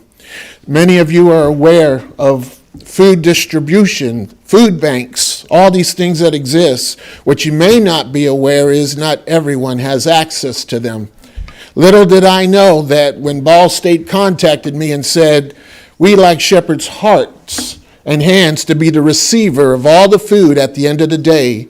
Even tonight, we picked up 200 and 300 pounds of food. I will be doing that every day. Me and my wife and our team, our volunteers. From this, not only are we feeding the homeless camps and helping those that are hungry, but we're discovering a new problem. There are people crying out to me saying, I can't make it to a food pantry. I says, what? I can't make it to a tailgate. Are you kidding me? Is this really an issue? I did my research. I found out there's plenty of places to get food. But if you're handicapped, if you're a senior on disability, you don't have a car, these are all issues. I want to bring that up because we have plenty of people doing food. Now, my problem of solving it was really easy. Who's willing to drop off a food box? It really is that simple. However, I'm not trying to get sidetracked from the mission of low barrier housing. But I am saying one of the things I want to sound an alarm is let's educate those that are already in the food business, doing food distribution, to say, hey, why don't you find a few volunteers? It doesn't take much to find out if little Sally with the 5 kids is really in dire need. All it took is one visit to a house with a woman who said, I got 5 kids and my car broke down. And the kids come running. The woman's in tears. I was sold that we had a problem. And I can tell you story after story that this is existing. Now, so Shepherd's Heart and Hands, we're doing this full time. There's a song, some of you might know this song. My life is not my own. To you I belong, I give myself away. That is becoming my reality. I am a servant of God, but I'm also a servant of this community. and I do it willingly. We are one of the few public charities, 501c3s, that we are 100% volunteers. When you support this ministry and this charity, there's no one getting paid big salaries, but the work is very real, and it isn't hard to find out if we're really doing the work. Spend any day with me, you'll see it doesn't change. The food boxes have to go out every day. The homeless people have to be helped. And I'm not doing this alone. I'm working with all of you, all the agencies, and those of you that believe in what we're doing. I really am a true believer that love overcomes a multitude of problems. In the Bible, we say a multitude of sins. I like to say we together can be a city of love, and we can make a difference in this community. I'm truly believing for change. We are pursuing housing. The only thing stopping me right now is the funds. That's it. You got some property? Hey, talk to me. You got some houses that you don't mind letting go of? I have enough women right now to fill up a woman's home. And sometimes we think because they're homeless, we're talking about drug addicts, we're talking about alcoholics. No, I have visited the women, and I'm shocked and I'm scared for their lives. I know for a fact some of the women out there who are unhoused are afraid for their life. They're worried about being raped. Yes, that is a concern. We're working on a project called Shepherd's Huts. It's kind of like a smaller version of tiny homes. It's not going to cost a whole lot to put these together. But is there somebody who can help me acquire a spot to put these tiny homes at? I want you to think about that. There's some land that I know of that no one's going to use because no one's going to build a community next to the railroad tracks. But I could utilize that spot. I'm going to try to find out how to go about contacting somebody to say, hey, will you allow me to use this spot and create some emergency shelters? Because we do want to have a legalized kind of a tent city. I have camps that are over 30 people big. They're clean. The sanitation department's actually giving them a key to a gate. I shouldn't be advertising that, but that's how well they're doing. Because I'm coaching them. You want to last in the woods? Keep it clean. You want to last? Hey, don't be in the city. Be out in the woods. Be invisible. Don't disturb your neighbors. Cooperate with the law enforcement. And we're teaching people this so that the camps can last. Is the camps my permanent goal? No. We want to get them into housing. But there's a process, right? We have to work with them. And one of the things I've noticed is the infrastructure is lacking in a lot of our agencies. One person might focus on housing. Another person might focus on rehab, but they're not connecting the dots. For 30 years, I've been learning about connecting the dots, housing plus enjoyment and job skills and social workers. It all works together. I got news for you. You can come and visit me at the Warming Center, the Main Street Garden Church, which I have the privilege to help lead worship with Katina, who happens to be the lady who runs the Muncie Housing Authority, good friend of mine. We're talking about doing things in this city all the time. But I want to tell you, at the Warming Center, we're opening it up for the winter again so that they have someplace to go. So from 1 to 4, Wednesday, Thursday, and of course, let's not forget Friday, Church for the Homeless. Every Friday they come there, and it's not your average church. We're coaching them. We're speaking life into them. And if they allow me, I do the one-on-ones with them. So I need your prayers, okay? And please just continue to root for, big one, Christmas for the Homeless is coming up November 30th. We already got the tents, the blankets, and everything, and we're anticipating 200 to 300 people coming through the door November 30th. You're all invited, okay? And please keep us in prayer because every day we're doing this work, and we need your support too. Love you guys. You know it. Is there any more on that list? That's it.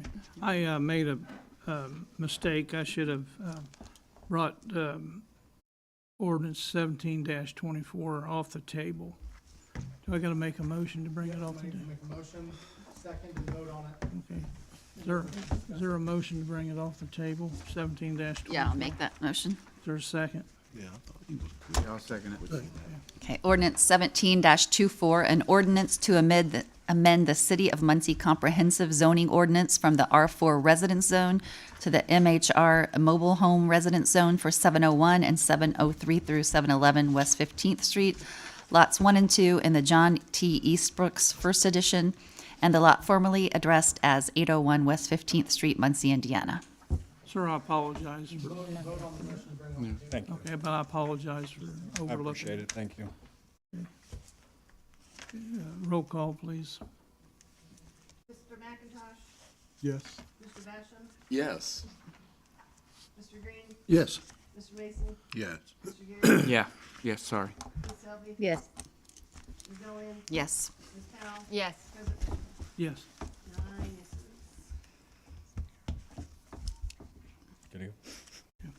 Okay, my name is Nate Schneider, and I work directly for the owner of the Garkey Mobile Home Park as a full-time employee and manager of the park.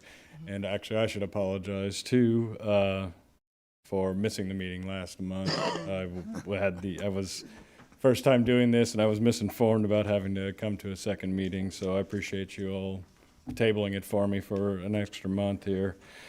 What we are looking for is to do a zone change from R4 to the mobile home residence on 4 lots adjacent to the current mobile home park.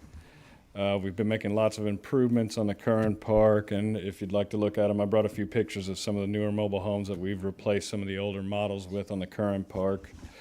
We are in good standings with the health department, been in contact with the building commissioner's office and Mr. Selvey, and had the opportunity to sit down with him to discuss different housing options for the land, and he thought it's best for us to try to stick with what we know and put in some more mobile homes. Also have good standing with the planning commissioner's office, who has already approved the zone change. And back in September, during the first city council meeting, actually sent a representative to strongly urge the council to accept the zone change. Did they ever get your streets fixed out there? On 15th Street, we fixed the potholes already, and we're actually going to seal the roads here in the next few weeks. I might check into that before him, Brandon. Okay. Anyone have any questions? You can see the improvement over there. So I agree too with Mr. Selvey with that would probably be the best to stick with what he told you. I believe that advice was probably the best. I've seen the newer mobile homes. They look good. They got drywall on the inside, everything. Yeah, I mean, it's now the ones there before were a little different. So so I just thank you for the initiative in the neighborhood to put those in. So I thank you, and like I said, I do think it's a great move to stay with the mobile homes over there. So. Great. So now we vote on it. Anyone else got any questions? Anyone else? Anyone from the audience?